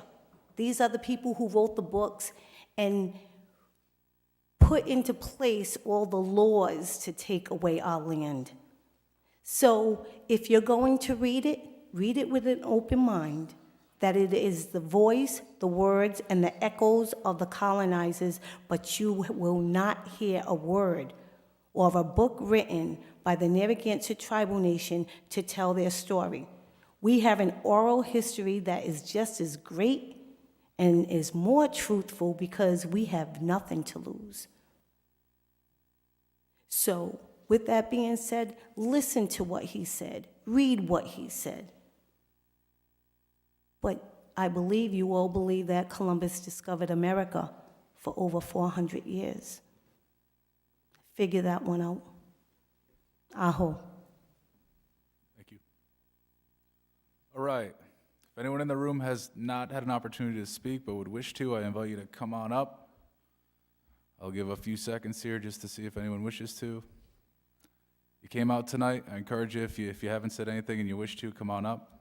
But all right, seeing none at this moment. Patty, I know you wanted to say something. Yeah, I just wanted to say that I think we have a lot of opportunities here, as well as some challenges. There's been a tremendous amount of money set aside by the federal government for transportation projects, for green shuttles, for all kinds of things. I haven't had an opportunity to go through them exhaustively, but I believe that there has got to be some way for the hospital to leverage some of these, programs that exist right now, whether we could get a green shuttle. I don't know exactly what it might be, but there are billions of dollars available for places just like us, coastal communities, to upgrade our infrastructure and to take steps to address the problems that we have with the environment. So I'd really like to see if there was some way to sort of incorporate some of that with this. Thank you, Patty. Definitely some valid input there that we should consider. Deb, go ahead. Are we all able to speak? Yeah, Okay. I'm just gonna. So I wanted to recognize, first of all, the over 300 people who signed the petition, you know, that with, to save the park. I don't diminish that, and it takes a lot of work and a lot of courage. I know a lot of residents feel uncomfortable because we all wear two hats. Some people work at the hospital, some people volunteer at the hospital, some people use the hospital, so they don't want to get into that place. We are a small town. We see each other everywhere, at the grocery store, at the ball field, everywhere, so I'm very mindful of the overlaps. Really, I've paid attention for a long time to this issue. I've watched the hospital at multiple planning boards talk about their needs. I read social media. I hear all the different sides of the money. I heard you speak, Mr. Robinson, about your staff and how you can't get people to come here and then to drive down here to work because they can't live here. It was beautiful. You said it at the last planning board meeting, in fact. So I was kind of like, I heard that thing. So I feel the pain of the hospital, and I want the hospital to be successful. We need to find a solution that works for the hospital. I don't necessarily think, I see two competing it's an ethical dilemma, here. Do you do the most good for the most people and sacrifice, and that's sort of what the hospital is sort of saying, like, we're doing the most good. But then on the other side, we have the people who are saying, what's right in your heart, and how should you act? And now that you know something about the land, would you do it differently? And so those two things are really the ethical dilemma, doing what's right or doing the most good for the most people. So I really want to commit my own self to helping the hospital find a better option for this project, whether it's demolishing what you have, the O'Neill building. People ask about valet and shuttle. I mean, full disclosure, my dad was an oncologist for a long time. I totally understand a lot of the hospital pieces and the components. So I would commit to working with you because I know it's very important, but I can't, it's so hard for me to go and not to ignore. I have to do what's right, and the legacy of the town is interwoven with the Narragansett tribe and their history, and we have to come to some solution and resolution.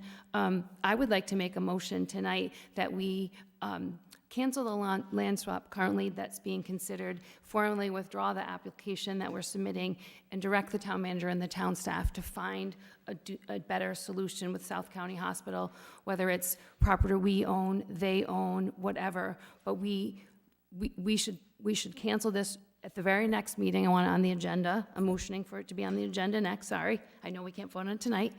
And then come back with options, because I feel like the hospital's spending their very precious resources, and we should just stop it and reorganize. And I really feel like there's some good energy here to push forward with better solutions. So that's my motion.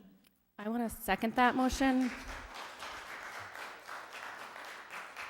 I'm going to second that, but I also want to say, in reading all the emails that we received from, I hate to say both sides, because we're all in this for our town, right? We're all here together, but people with all sorts of differing opinions, the common theme was that they want what's best for the people in town. No one said a bad word about the hospital.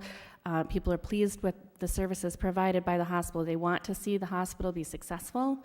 It is vital to our town to have a community hospital. I understand the parking situation. My husband just finished 14 months of chemo through South County Oncology, so I have seen that firsthand, the need. But I agree with you, Deb, when you say do we do what is right ethically, or do we do what is the most good for the most people? I think your motion is perfect. I think that we need to work with the hospital, continue to work with the hospital to find feasible alternatives. We want the hospital to succeed, and we also want to honor the Native Americans who have lived here far longer than we ever have. Yep. All right, so at this point, we do have a motion and a second. We're in the area of discussion. Mike, you got questions? Just a question for Mike. I thought you were starting to say something about the... No. As long as it's to refer the matter to the next agenda, and in the meantime, to have staff begin working with hospital officials on looking at alternatives, that's fine. So That the was the motion affirmation is of the to motion. refer it to the next agenda. Next So meeting. we're good.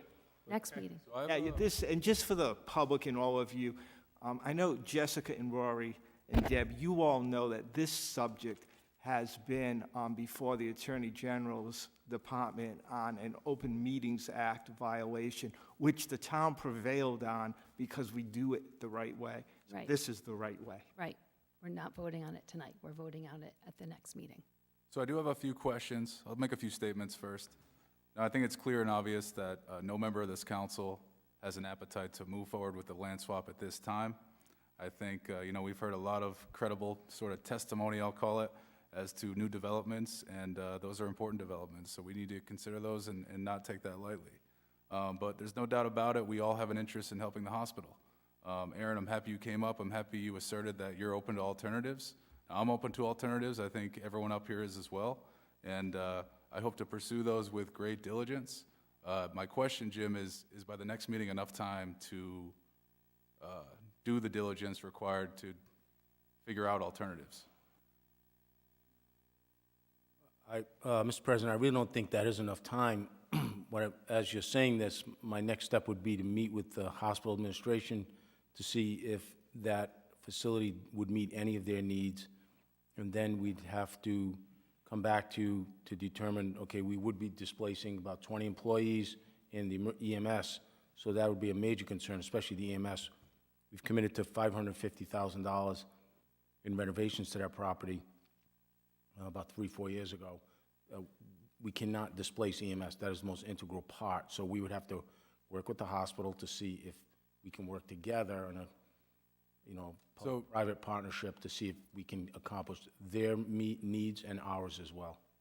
Jim, if we gave you one more month, first meeting in January, that would just give a little more time to sort of dive deeper into this, meet with the hospital, figure Rory, I out think the motion was just to... So, right, so I wanted to just interject.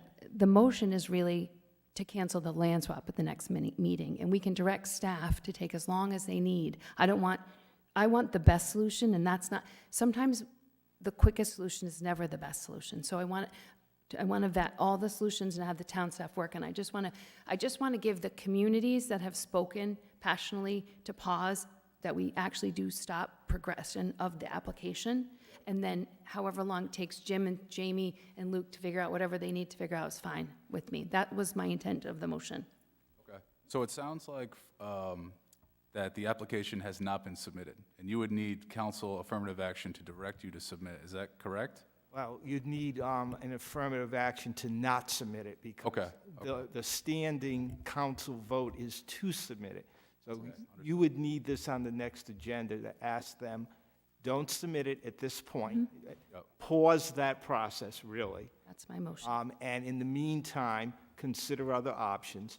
Doesn't necessarily take that option off the table. It's pausing the submission. No, I said cancel. I really think we need to cancel this.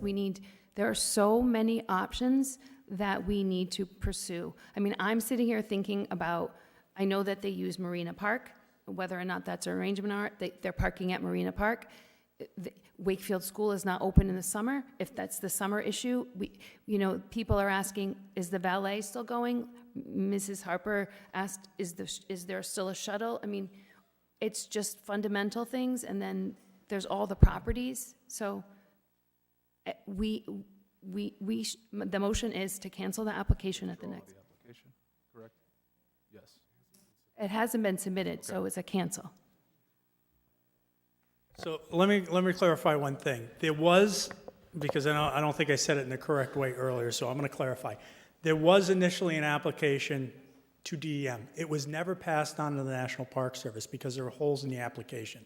So it basically got kicked back, and we needed additional appraisal information. So that's why there's some confusion. So essentially at this point, we would have to resubmit to DEM. It's sitting on my desk, quite literally.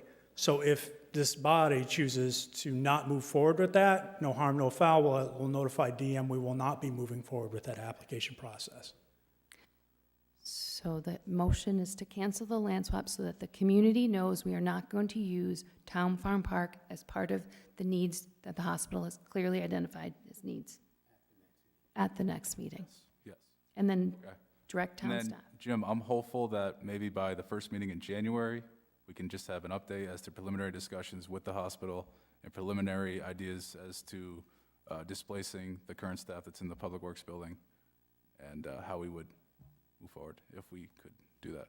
Yes, that timetable, I could give you a broad overview if it could possibly work or not. Okay. All right. So we do have a motion, we do have a second, we're in discussion. Is there any more discussion here? Go ahead, Mike. Just a brief suggestion, given all the comments that were made tonight, particularly Mr. Noka's.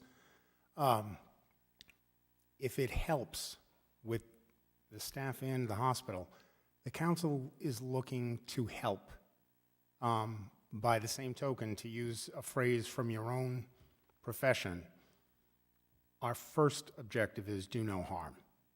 If we all keep that in mind, we probably can come up with another solution. Thank you, Mike. All right. Any other discussion up here? Anyone opposed? All right, that motion passes.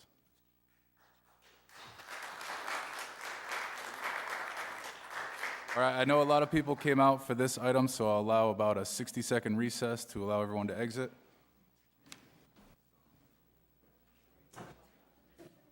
Yeah.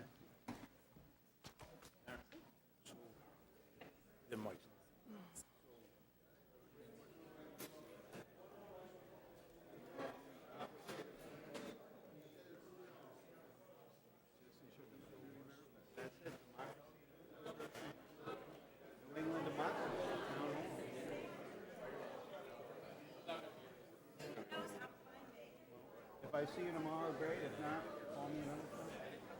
Thank you. You got it.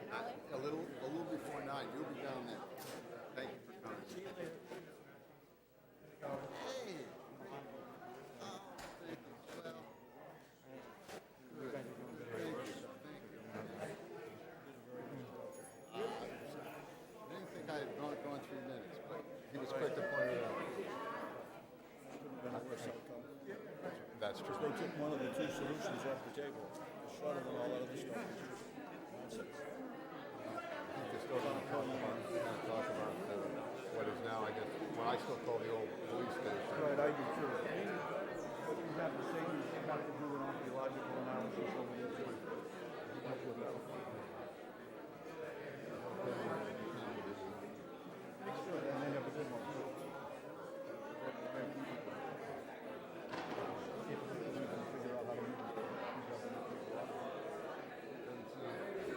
That's what I'm hearing him say. And they put in $500,000.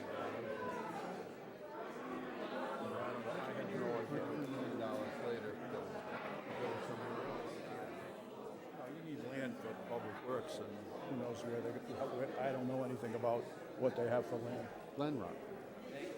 That's where they could, I hear that's under development until. it's, weak. It's very weak. What you get today in government. I would just love to have Bristol constantly driving around downtown. They can't even fill the bus to run the beach bus anymore. They couldn't get enough people on the beach bus.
Great job up there.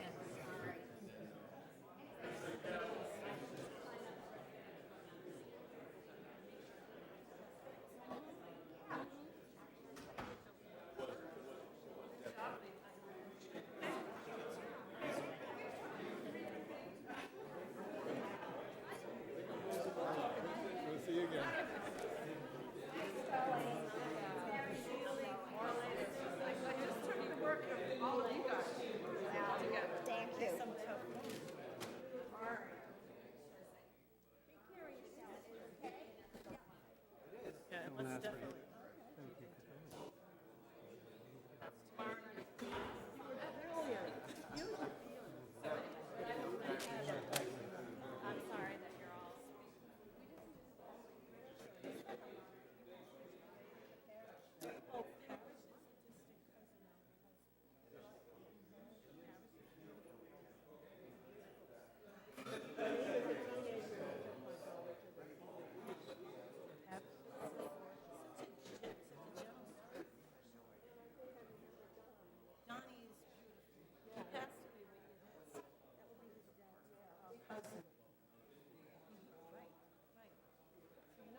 Picking up conversations.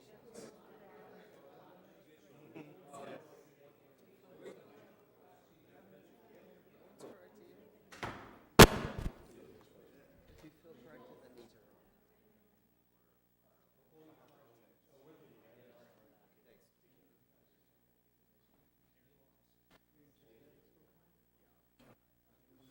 Well, I'm just going to go back there.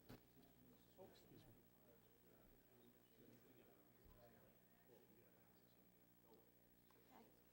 So the meeting's motion to end at 11. What'd you call him? You know who he is. Thank you very much. Good night. Thank you very much.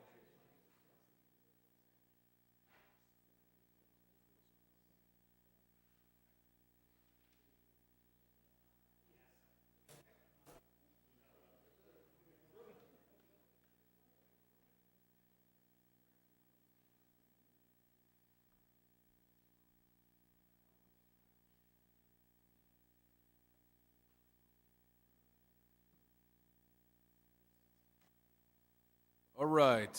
Thank you all for your time. We're going to get back on track here. Next, we have licenses, but before we do so, I want to request that we add an item to the agenda. We've received a proclamation honoring Abel Collins for his service to the town. Could we add that? Could someone make that motion? So moved. We have a motion and a second. Any discussion? All right, Abel, I just want to invite you up here. Like I've said, we've received a proclamation from the House of Representatives honoring you for your service to the town. And I will just say that it's been a pleasure serving with you the last 2 years. You've done a great job, not only as president, but as a member and advocating for certain interests in town. And it's been a pleasure not only serving with you, but building a friendship. So thank you.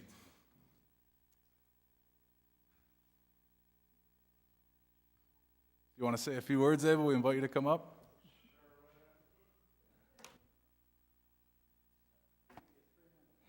3 minutes. Thank you all. It's great to be back here so soon after being here for so long. And it really was a joy serving with many of you, and I wish all of you the luck that we've had for many years governing such a wonderful town. Sitting here for the past couple hours, I can see that you're going to do a great job. So carry that forward.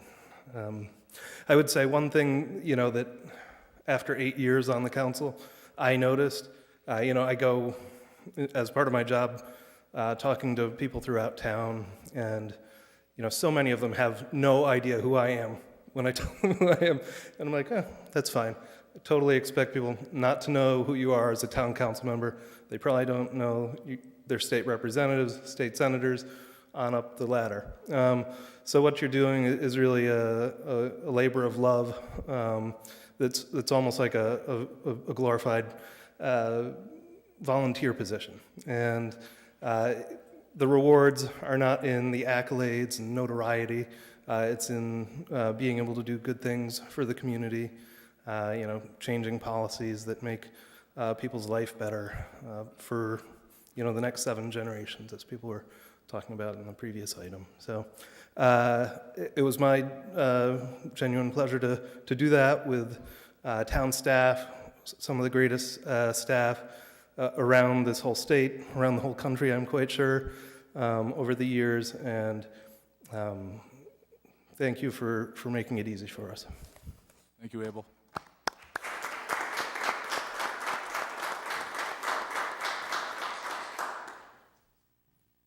All right, that's going to bring us to licenses, 6A. This, however, has been requested to be continued to the next meeting, so I'll entertain that motion. Motion to continue 6A. We have a motion and a second. Any discussion? Anyone opposed? All right, this motion is continued to the next meeting. That's going to bring us to item 6B, a resolution granting victualling, holiday sales, and theater licenses for the year beginning December 1, 2022 to All South County Luxury Cinemas, LLC, doing business as All South County Luxury Cinemas of Wakefield in the Commons. Application by Harold Blank. Harold, if you're in the audience, come on up.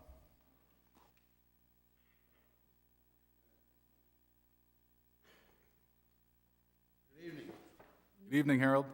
Welcome. And if you just want to tell us what this is all about.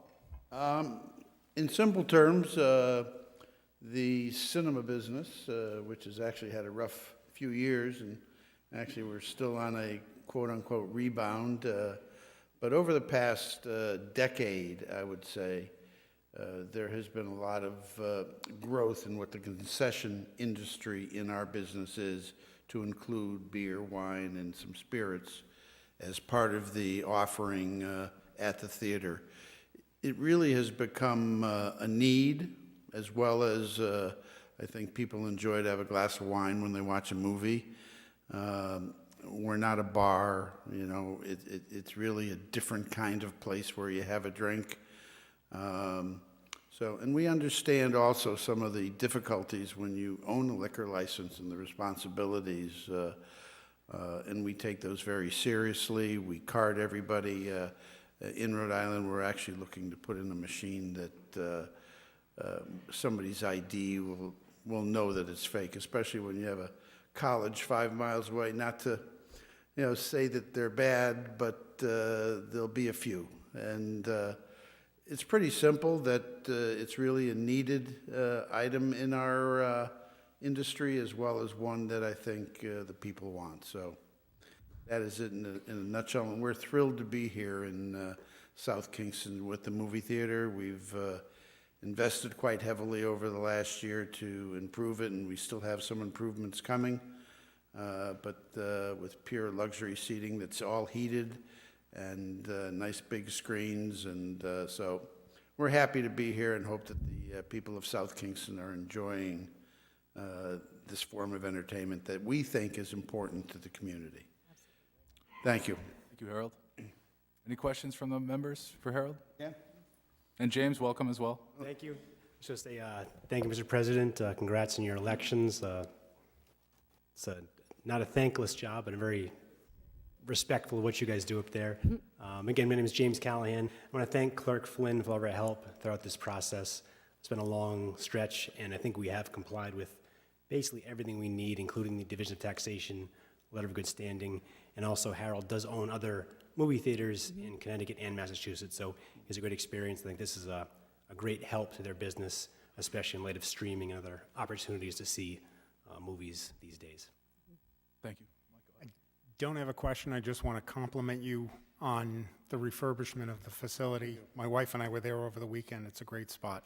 Thank you very much. We do appreciate it. And while I'm here, I introduce Rashmi Hauser, who's our general manager, and he really is a key to the operation. Thank you. Welcome. Do we have any other questions for Harold up here? If I can interrupt. So you just heard all of their comments on the liquor license, which is actually public hearing 7C. Okay. And right now you're on the vittling and holiday sales licenses. So here's what I suggest. Why don't you just bring forward item 7C, and you can continue this public hearing and then ask if anyone else is interested in speaking to this public hearing. So moved. Second. So we don't have to vote on the license now? We're just combining. Moving up. All right, so now we're going to move up, public hearing, item 7C. Right, which is the actual liquor license, and just find out if there's anyone else in the public who wants to hear, given what's already been testified to. Okay. Is there anyone in the audience who would like to come up and speak on the matters already spoken by Harold here? All right, seeing none. Make a motion to close the public hearing? Second? All right, we have a motion and a second. Any discussion? Anyone opposed? All right, the public hearing is now closed. Now, Mike, we can vote on 6B and 7C together? Yes, you can. Okay. Motion. Do I hear that motion? Motion to approve 6B and 7C. Second. Motion and a second. Any discussion? Anyone opposed? All right, those motions pass. Congratulations, Harold. Very much. Looking to come and see the place. Thank you, and thank you Congratulations. for all for your service to this fabulous town. I live up in north of Boston, and I never knew how wonderful it is here, but it is gorgeous. Thank you. We remember you from the last time. Thank you. You testified before. We want to come down next summer and spend a few weeks somewhere, so, and that's leaving the ocean side up there, so you got a pretty nice place here. We know. Don't tell anybody else. Thank you, Harold. Thank you, James. Thank you.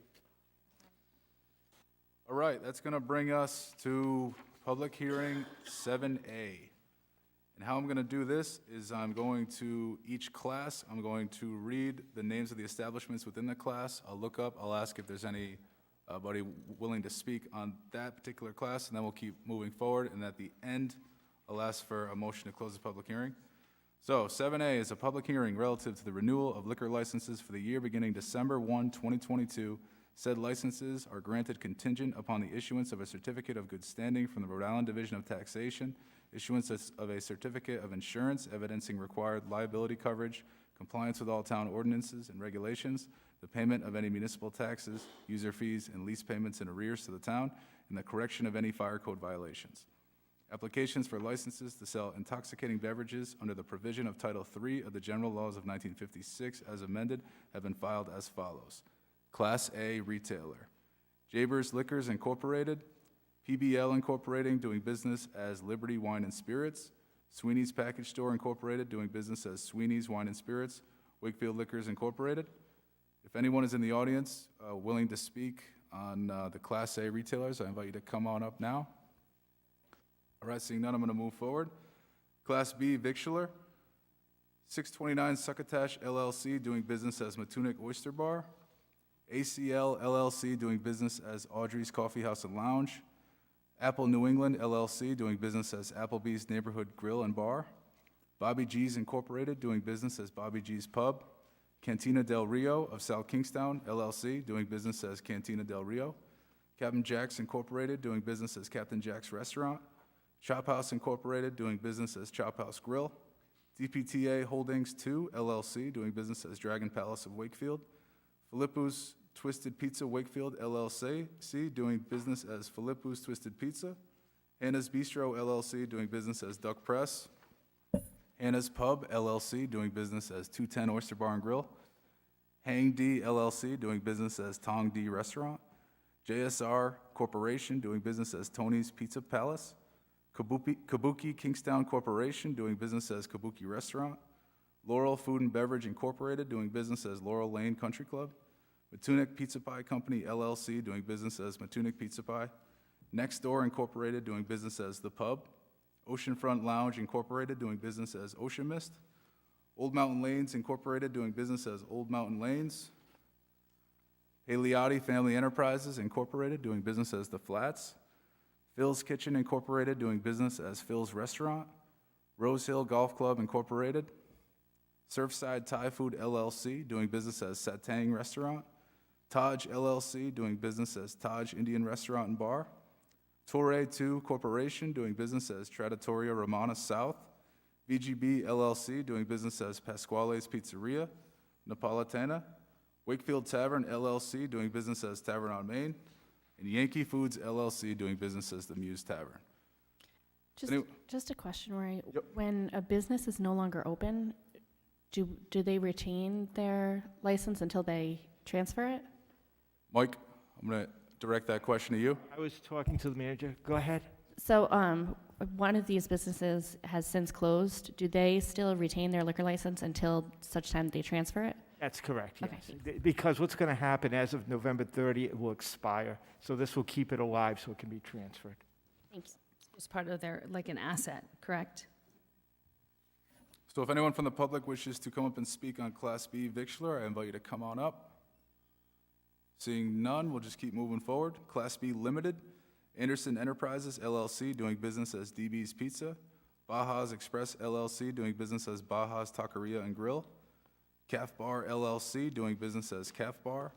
Rachel's Cafe LLC, doing business as Rachel's Cafe. And VGB LLC, doing business as Nepalese. So if anyone is interested in coming up to speak on the Class B Limited, I invite you to come on up. Seeing none, we'll keep going. Class B Tavern, Bravo by the Sea LLC, doing business as Bravo by the Sea. South Kingstown Hotel Associates LLC, doing business as Holiday Inn South Kingstown. I'll invite anyone who wishes to come up and speak on the Class B Tavern to come on up now. Seeing none, we'll keep going. Class B Hotel, South Kingstown Hotel Associates LLC, doing business as Holiday Inn South Kingstown. If anyone wishes to come up on Class B Hotel, I invite you to come up now. All right, seeing none. Next, we have Class D Club Full Privilege, Elks Club of South Kingstown. Anyone wishes to speak on the Class D Club Full Privilege? Seeing none, we'll keep going. Class J Convention Hall Limited, Global Spectrum Limited Partnership, doing business as Spectra Venue Management.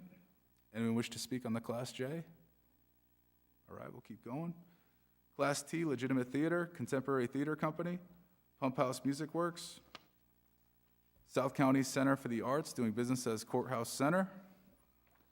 Anyone wish to come up and comment on Class T? All right, seeing none, that's going to bring us to the end of public hearing 7A. Do I hear a motion to close the public hearing? So moved. Second. We have a motion and a second. Any discussion? Anyone opposed? All right, the motion passes. Do I hear a motion on 7A? Motion to approve item 7A. Second? We have a motion and a second. Any discussion? Anyone opposed? All right, 7A passes. Now 7B is to be continued to the next meeting. Do I hear a motion? So moved. Second. We have a motion and a second. Any discussion? Anyone opposed? All right, this motion is to be continued to the next meeting. That's going to bring us to item 7D, a public hearing relative to an application for renewal of an indoor shooting range license in accordance with the South Kingstown Town Code, Chapter 9, Licenses and Miscellaneous Business Regulation, Article 6, Indoor Shooting Ranges, Section 9-158, Term of License, Renewal, Transfer, application by IDGR 15 LLC, doing business as Elite Indoor Gun Range by Mark Fay, member, for property located at 371 Rose Hill Road. Mark, if you're here, I invite you to come on up. All right, seeing no one here. Jim or Mike, did we hear from the applicant at all as to whether they would be here tonight? Sorry, I did not. No, okay. Mr. Fay had indicated he would be here. He indicated he would be here. All right, so we can either take this up without anyone here, or we can just continue it to the next meeting. I move that we continue item 7D to the next hearing. Next meeting, sorry. All right, we have a motion and a second. Any discussion? Anyone opposed? All right, this item is continued to the next meeting. And let's invite Mark Fay. Let's remind him this got continued because he wasn't here tonight, and let's hopefully have him here at the next meeting. All right, that's going to bring us down to item 9, comments from interested citizens. At this point, I invite you to come up and speak on any issue whatsoever you wish to address.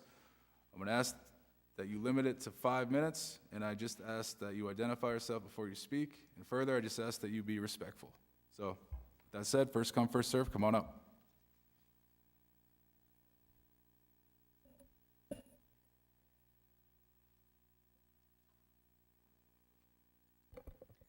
Jim O'Neill, Matunic. In the previous situation with the hospital, it's interesting that I wrote some comments that I was hoping there was some way to keep better alive the Narragansett indigenous tribe situation here in South Kingstown and southern New England, frankly. But there are a couple things that even they brought up. For instance, with the new state laws in place, we don't know what all the rules are going to be for different zones, but I might suggest that our zone, Zone 5, with the new cannabis recreational retail is announced. I don't know if they're going to do it by lottery, if they're going to do it just who can fork up the money. I don't know how it's going to come out. But maybe our zone with our 7 cities and towns could consider that on the social equity side of how DVR is going to rule, that maybe the infamous smoke shop in Charlestown be considered as a Zone 5, almost an automatic. I would like to see that done. I mean, it was brought up numerous times tonight, but it's something that I think we should think about. The other thing we should think about is Route 1, and don't want to get into whether they're burial sites or not. I worked when I was 12 and 13 years old with Route 1 in front of our Public Works Department, all along there, all over to the Salt Pond Shopping Center, which was mentioned. Who knows what that's sitting on? I know the developer that owned that, he did sell to DEM for quite a bit of money, the acreage and back. The encampments all along the shores here where the, where shellfishing, fishing can be, there were encampments all along here, all the way to Westerly, especially the pond regions. It's just phenomenal. The pottery that's found, the ashes, axe heads. You can't believe how many homes have the Indian axe heads and arrowheads, so on and so forth. So that's one of these things we have to think about, because we were just very friendly for food, et cetera, for the indigenous tribes that were in this area years ago. So I think maybe Narragansett Trail, do we rename Route 1? Maybe something we ought to consider. Long ago, when it was more connected with Connecticut, it was called the Pequot Trail. But the Pequots, as I remember correctly, and the Mohegans were adversaries to the Narragansett tribe, so I don't think that'd be a good suggestion, but I think we could certainly do on the Rhode Island side a Narragansett Trail. And then finally, after our national anthem, we honor our Native Americans for really for being great stewards of protecting these lands, associated wildlife, food sources, fish, shellfish. And I hope we really understand what we're saying when we read that, because that's a motto that I've had for years with the Land Trust and others, the importance of protecting lands. We have so little left, farmland, the rules keep changing at the State House for buffers, for wetlands, wildlife. What we just did, and I brought up the Warren Pond issue. If anybody looked at that, every historian that writes about the Narragansetts will tell you that was the heart of Narragansett country. That was a great swamp massacre. That was the largest, if you will, area that the Narragansetts congregated in 400, 500 years ago. So there's a lot we all have to learn on this, but my statements before were based on historical writings by those people that studied that. All right, thank you. And just one other question. I saw you thanked Abel. How about Deb Kelso? Did she get a thank you or a proclamation? We invited her.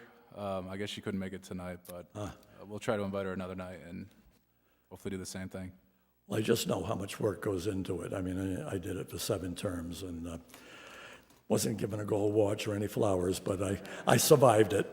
Thank you. Thank you, Jim. Anyone else in the audience like to speak? Come on up.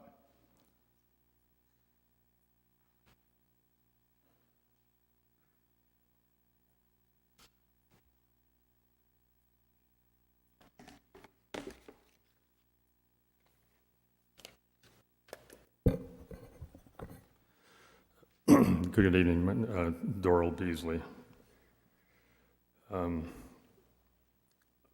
I need to go back to last week.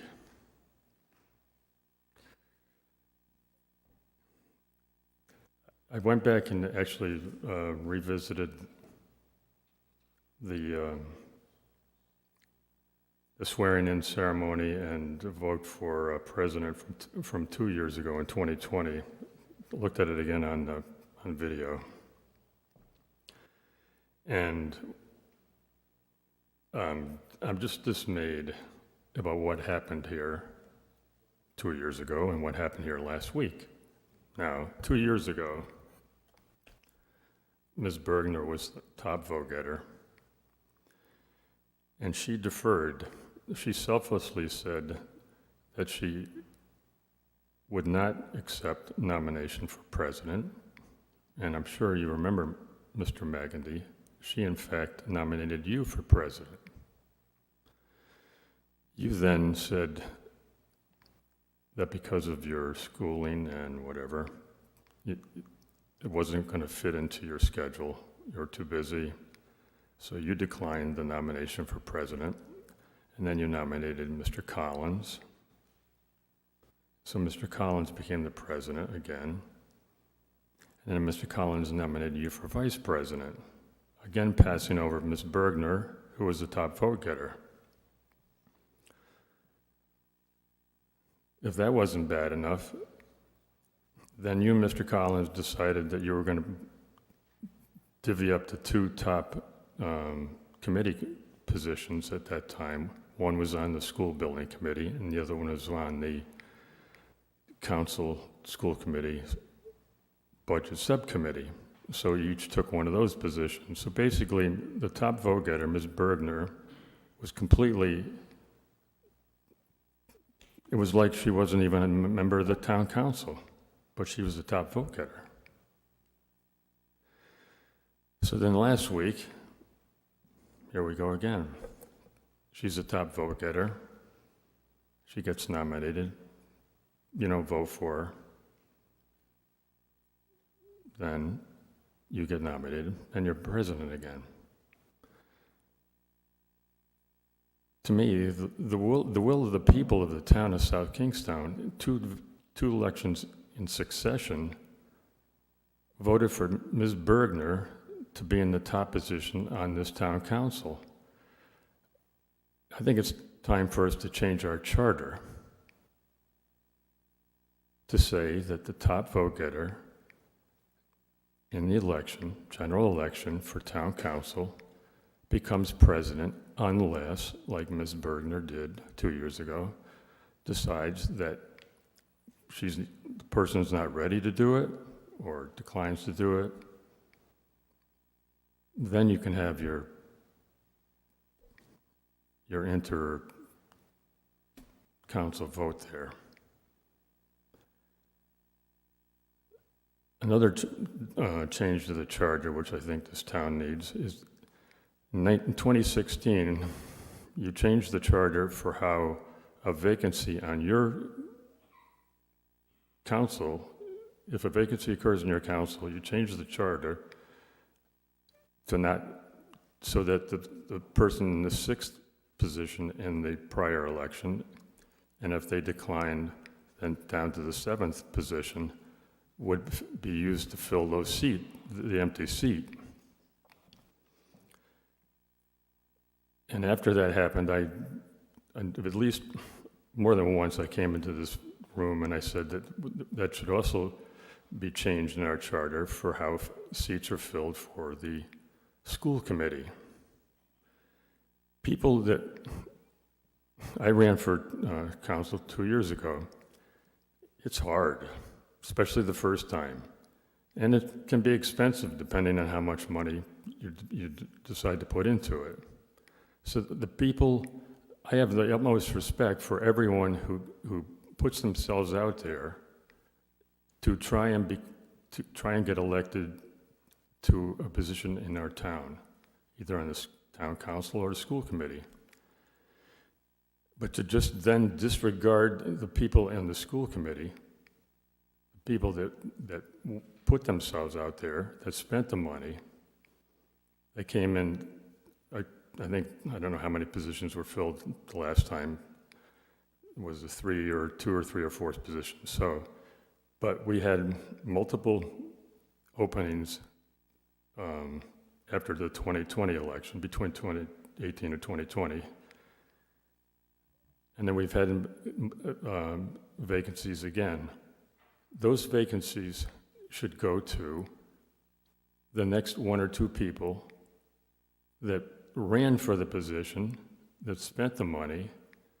They didn't get enough votes to get on the position, but they put themselves out there. Those positions should go to those people first before it's opened up to the public. World, you are past the 5. I just want to ask you to conclude.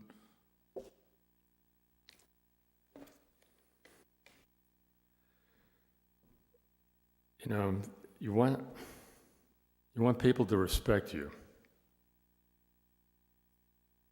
You want people to come in this chamber and respect you. Thank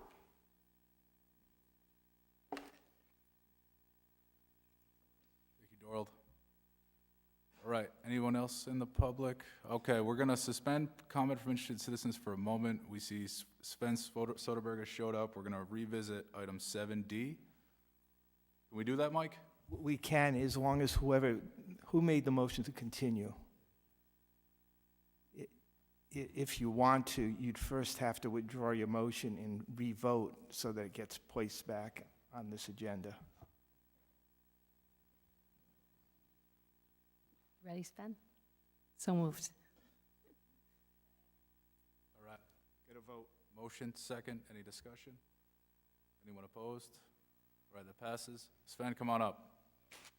I'll just read the item again so we're all aware here.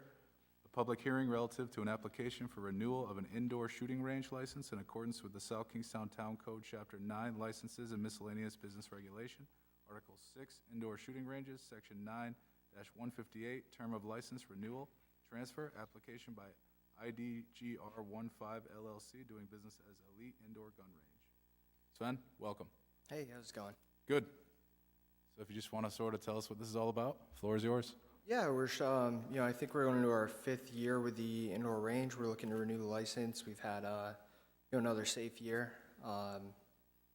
Continuing operations in the manner they have been, and, I'm happy to answer any questions about our operations. I think a lot of us are familiar with the business. You do a great job, but any questions for Sven while we have him here?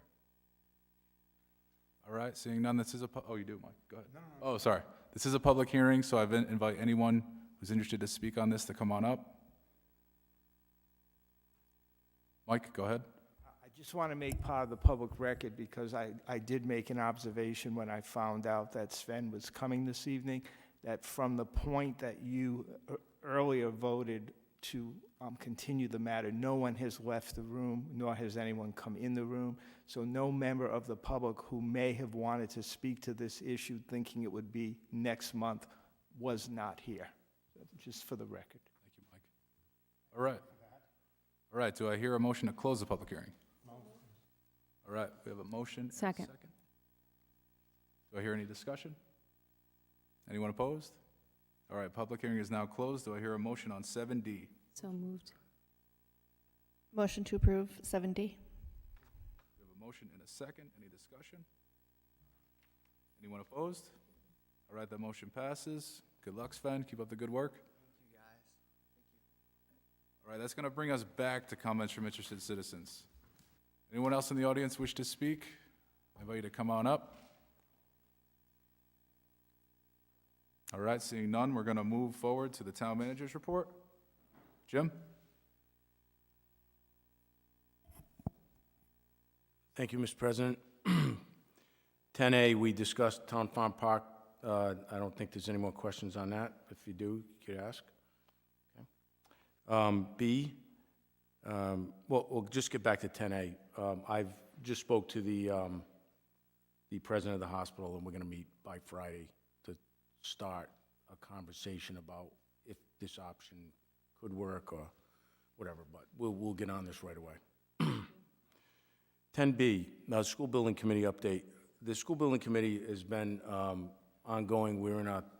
I think we're entering our 13th meeting. The last meeting was November 17th. The next one's December 1st. We're really narrowing down, what the options would be to the town. And I don't want to get into too much specifics now because on December 12th, Director Murray is also the school building committee chair, will be presenting to the council where we're at, and we will need some direction from the council on where you would like us to go. We will present to you different options, present to you different financials on it. So the options really go to the school committee.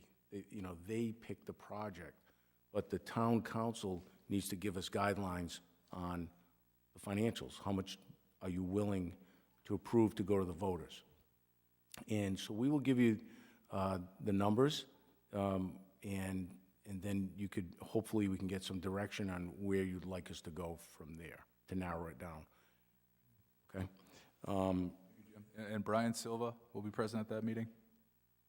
Finance Director? Yes, he will. And we'll come up with several different scenarios regarding the tax rate and what the impact would be on the residents with each one of those options. Also, a key component of that conversation will be our bond rating. There are parameters that we are one of 5 communities in the state that has the highest AA1 bond rating, which means a lot to this community, and it's because our debt ratio is very low. So that would have to be factored into your consideration. So we'll try and give you a parameter on what the max bond could be before our bond rating could or would be lowered. Okay? We'd be looking for feedback. Once again, we're looking for direction and feedback from the council, so we have a good idea where we need to go from here. So, are we voting in 2 weeks on a potential range of the bond? Is that what you're saying, or are you? Because I don't know if the school committee. I don't know when they meet. To answer your question directly, I don't think you'll be voting. I think, but we will have a good sense of where we need to focus our projects. Mm-hmm.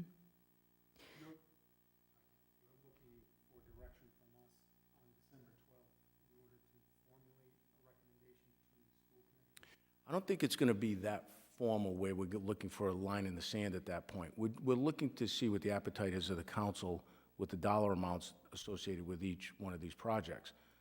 We're spending an awful lot of time on 3 areas that, new, renovation, or maintenance of effort. Not maintenance of effort, deferred maintenance. So this is the conversation we want to have with the council and get direction on, just to see where the council sits. For example, with the town farm conversation we just had, it's very clear where the council sits, and we're looking for some type of direction similar to that. Thank you, Jim. Any other questions for the manager's report here? Are you going to bring Phil? Are you just going to, obviously Luke? We're going to bring everyone involved who would answer any question you might have. I'm sure there'll be a lot of questions. We were going to have a special meeting, but we already have a December 12th meeting, and we have a December 19th meeting with the school department capital budget. So we don't want to crowd that. And, Mr. President, just I don't know if you want to address tonight the December 26th meeting, which is technically on the schedule, but it's a state holiday. No, that's it's a state holiday. So I guess it's been tradition that we have one regular meeting during the month of December. So that would be also my town manager's report, so we would have the December 12th regular meeting. So the question I would have is, would you want to cancel the December 26th because it's a holiday? Or reschedule it? Yeah, I'm in favor of not having the second meeting in December. It falls in the week of Christmas. I just figure that's holiday week.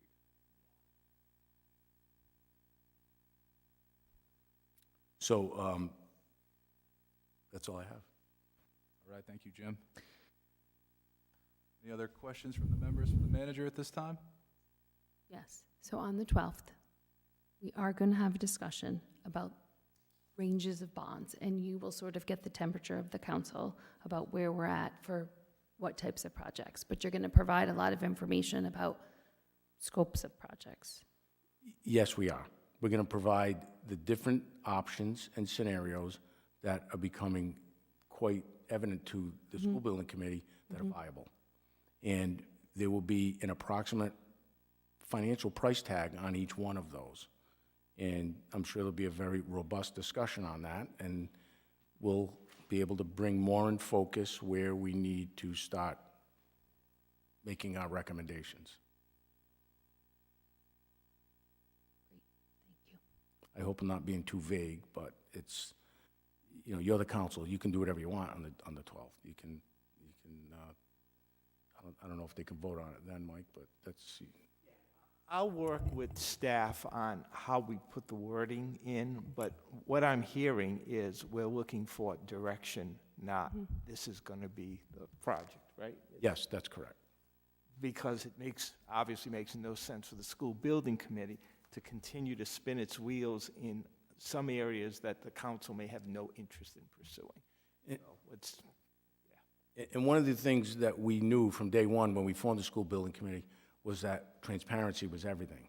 So we're going to put it right out in the open and have this discussion and get feedback. Thank you, Jim. Thank you. Look forward to a productive discussion at that meeting. All right, any other questions, comments from the council for the manager at this time? All right, seeing none, we're going to move on to appointments.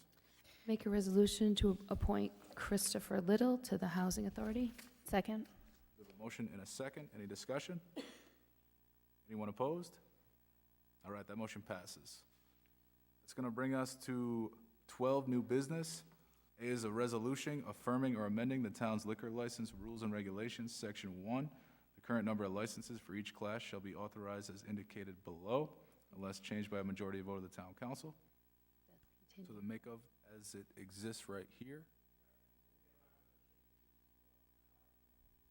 Motion to approve 12A. Second. We have a motion and a second. Any discussion? Anyone opposed? All right, that motion passes. It's going to bring us to item B, a resolution authorizing an award of contract to Enviro Clean Restore of Smithfield, Rhode Island for property cleanup in an amount not to exceed $24,800, and as further described in a memorandum from the building official to the town manager dated October 28, 2022. Motion to approve 12B. Second. We have a motion and a second. Any discussion? Anyone opposed? All right, that motion passes. It's going to bring us to item D, a resolution authorizing the tax assessor to abate taxes in the total amount of $10,749.28 as shown on tax abatement request number 608. Motion to approve 12D. Second. We have a motion and a second. Any discussion? Anyone opposed?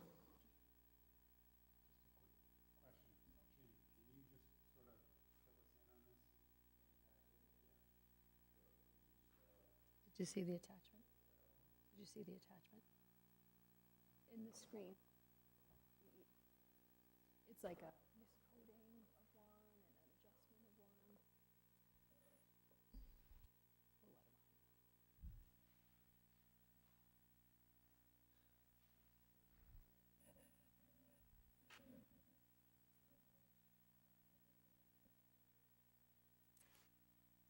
It's definitely there.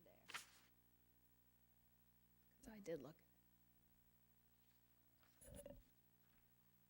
So there are 5 abatements. First one is an assessment correction for an address of 97 Hilltop Avenue in the amount of $635.74. The second one was a misdeed on Commodore Perry Highway, piece of property, $4,075.16. The next one is a veteran exemption omitted. The third one, which is 127 Winter Street, $215. Fourth one is an elderly late filer on 566 Main Street for $1,654.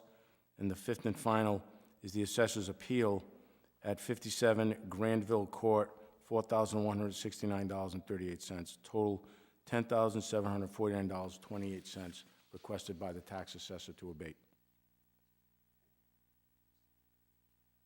Thank you, Jim. All right, we do have a motion and a second. Any further discussion on this?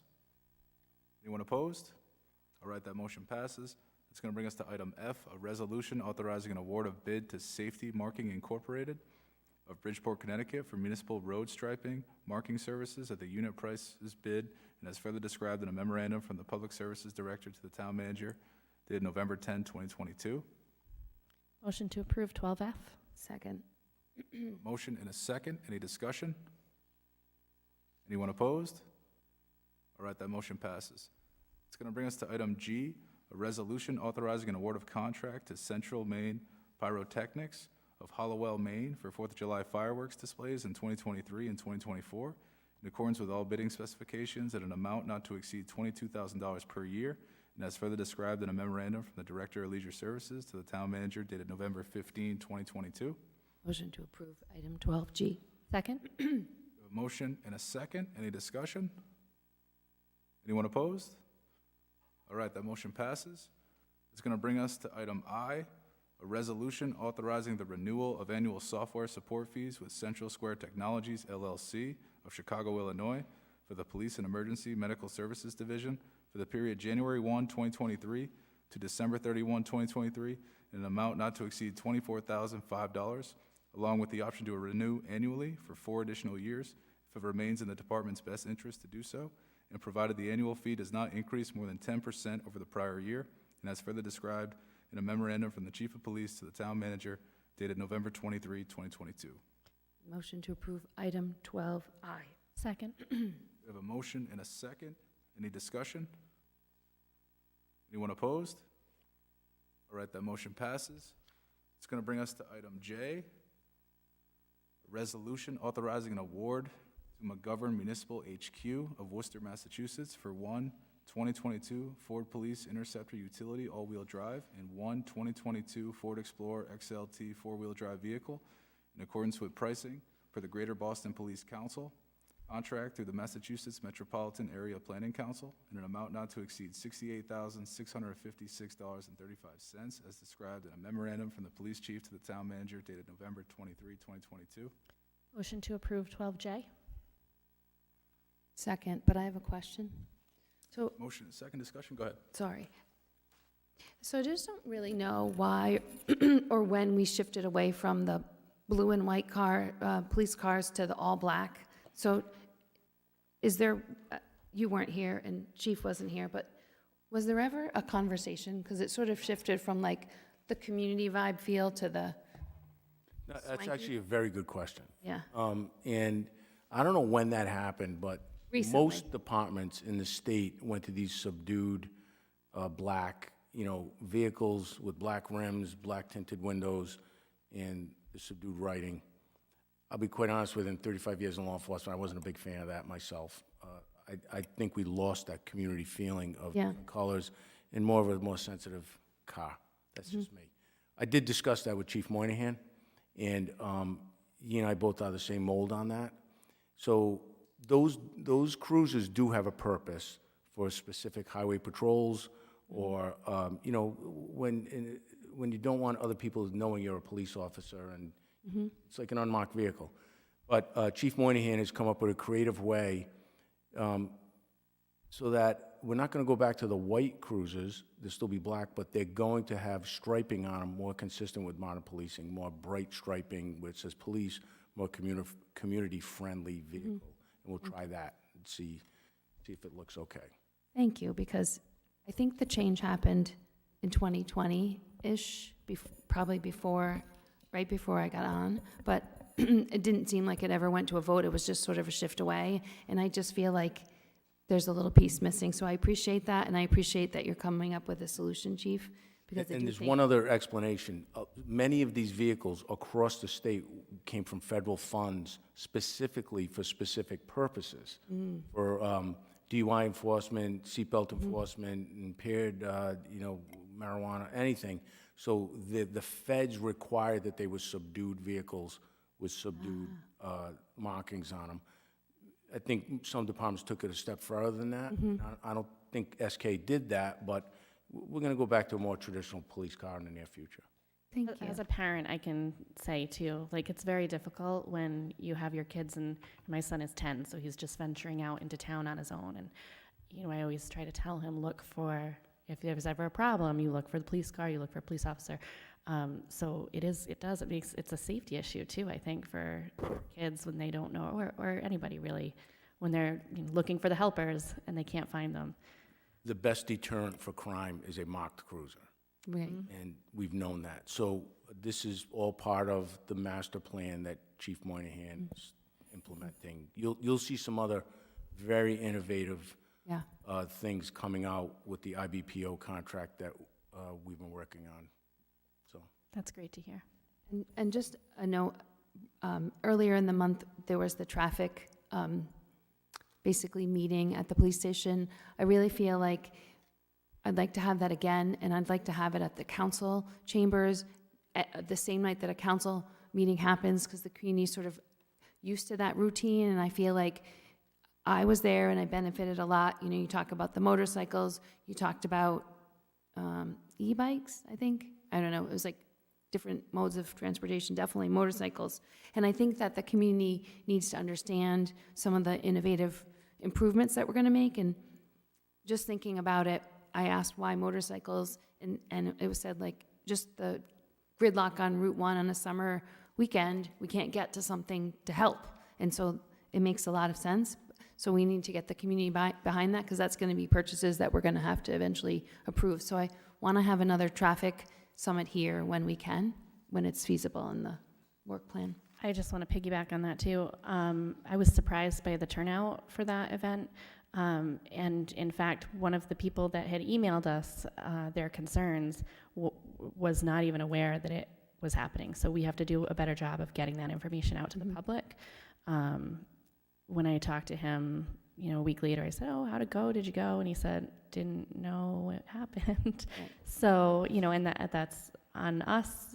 We should be talking to the community and sharing that information as best that we can. So I think having another one would be great. Maybe we could shoot for sometime in 2023 as a work session. Yes, I would think in the winter of 2023, we'll put something together. Maybe do a quarterly. That'd be great. Excellent. All right. We do have a motion and a second on this. Any further discussion? All right. No. Anyone opposed? All right, that motion passes. Motion to adjourn? Second. Motion to adjourn is second. Any discussion on this? Anyone opposed? All right, this meeting is adjourned. Thank you all for coming, and see you in 2 weeks. They update them. It's annoying.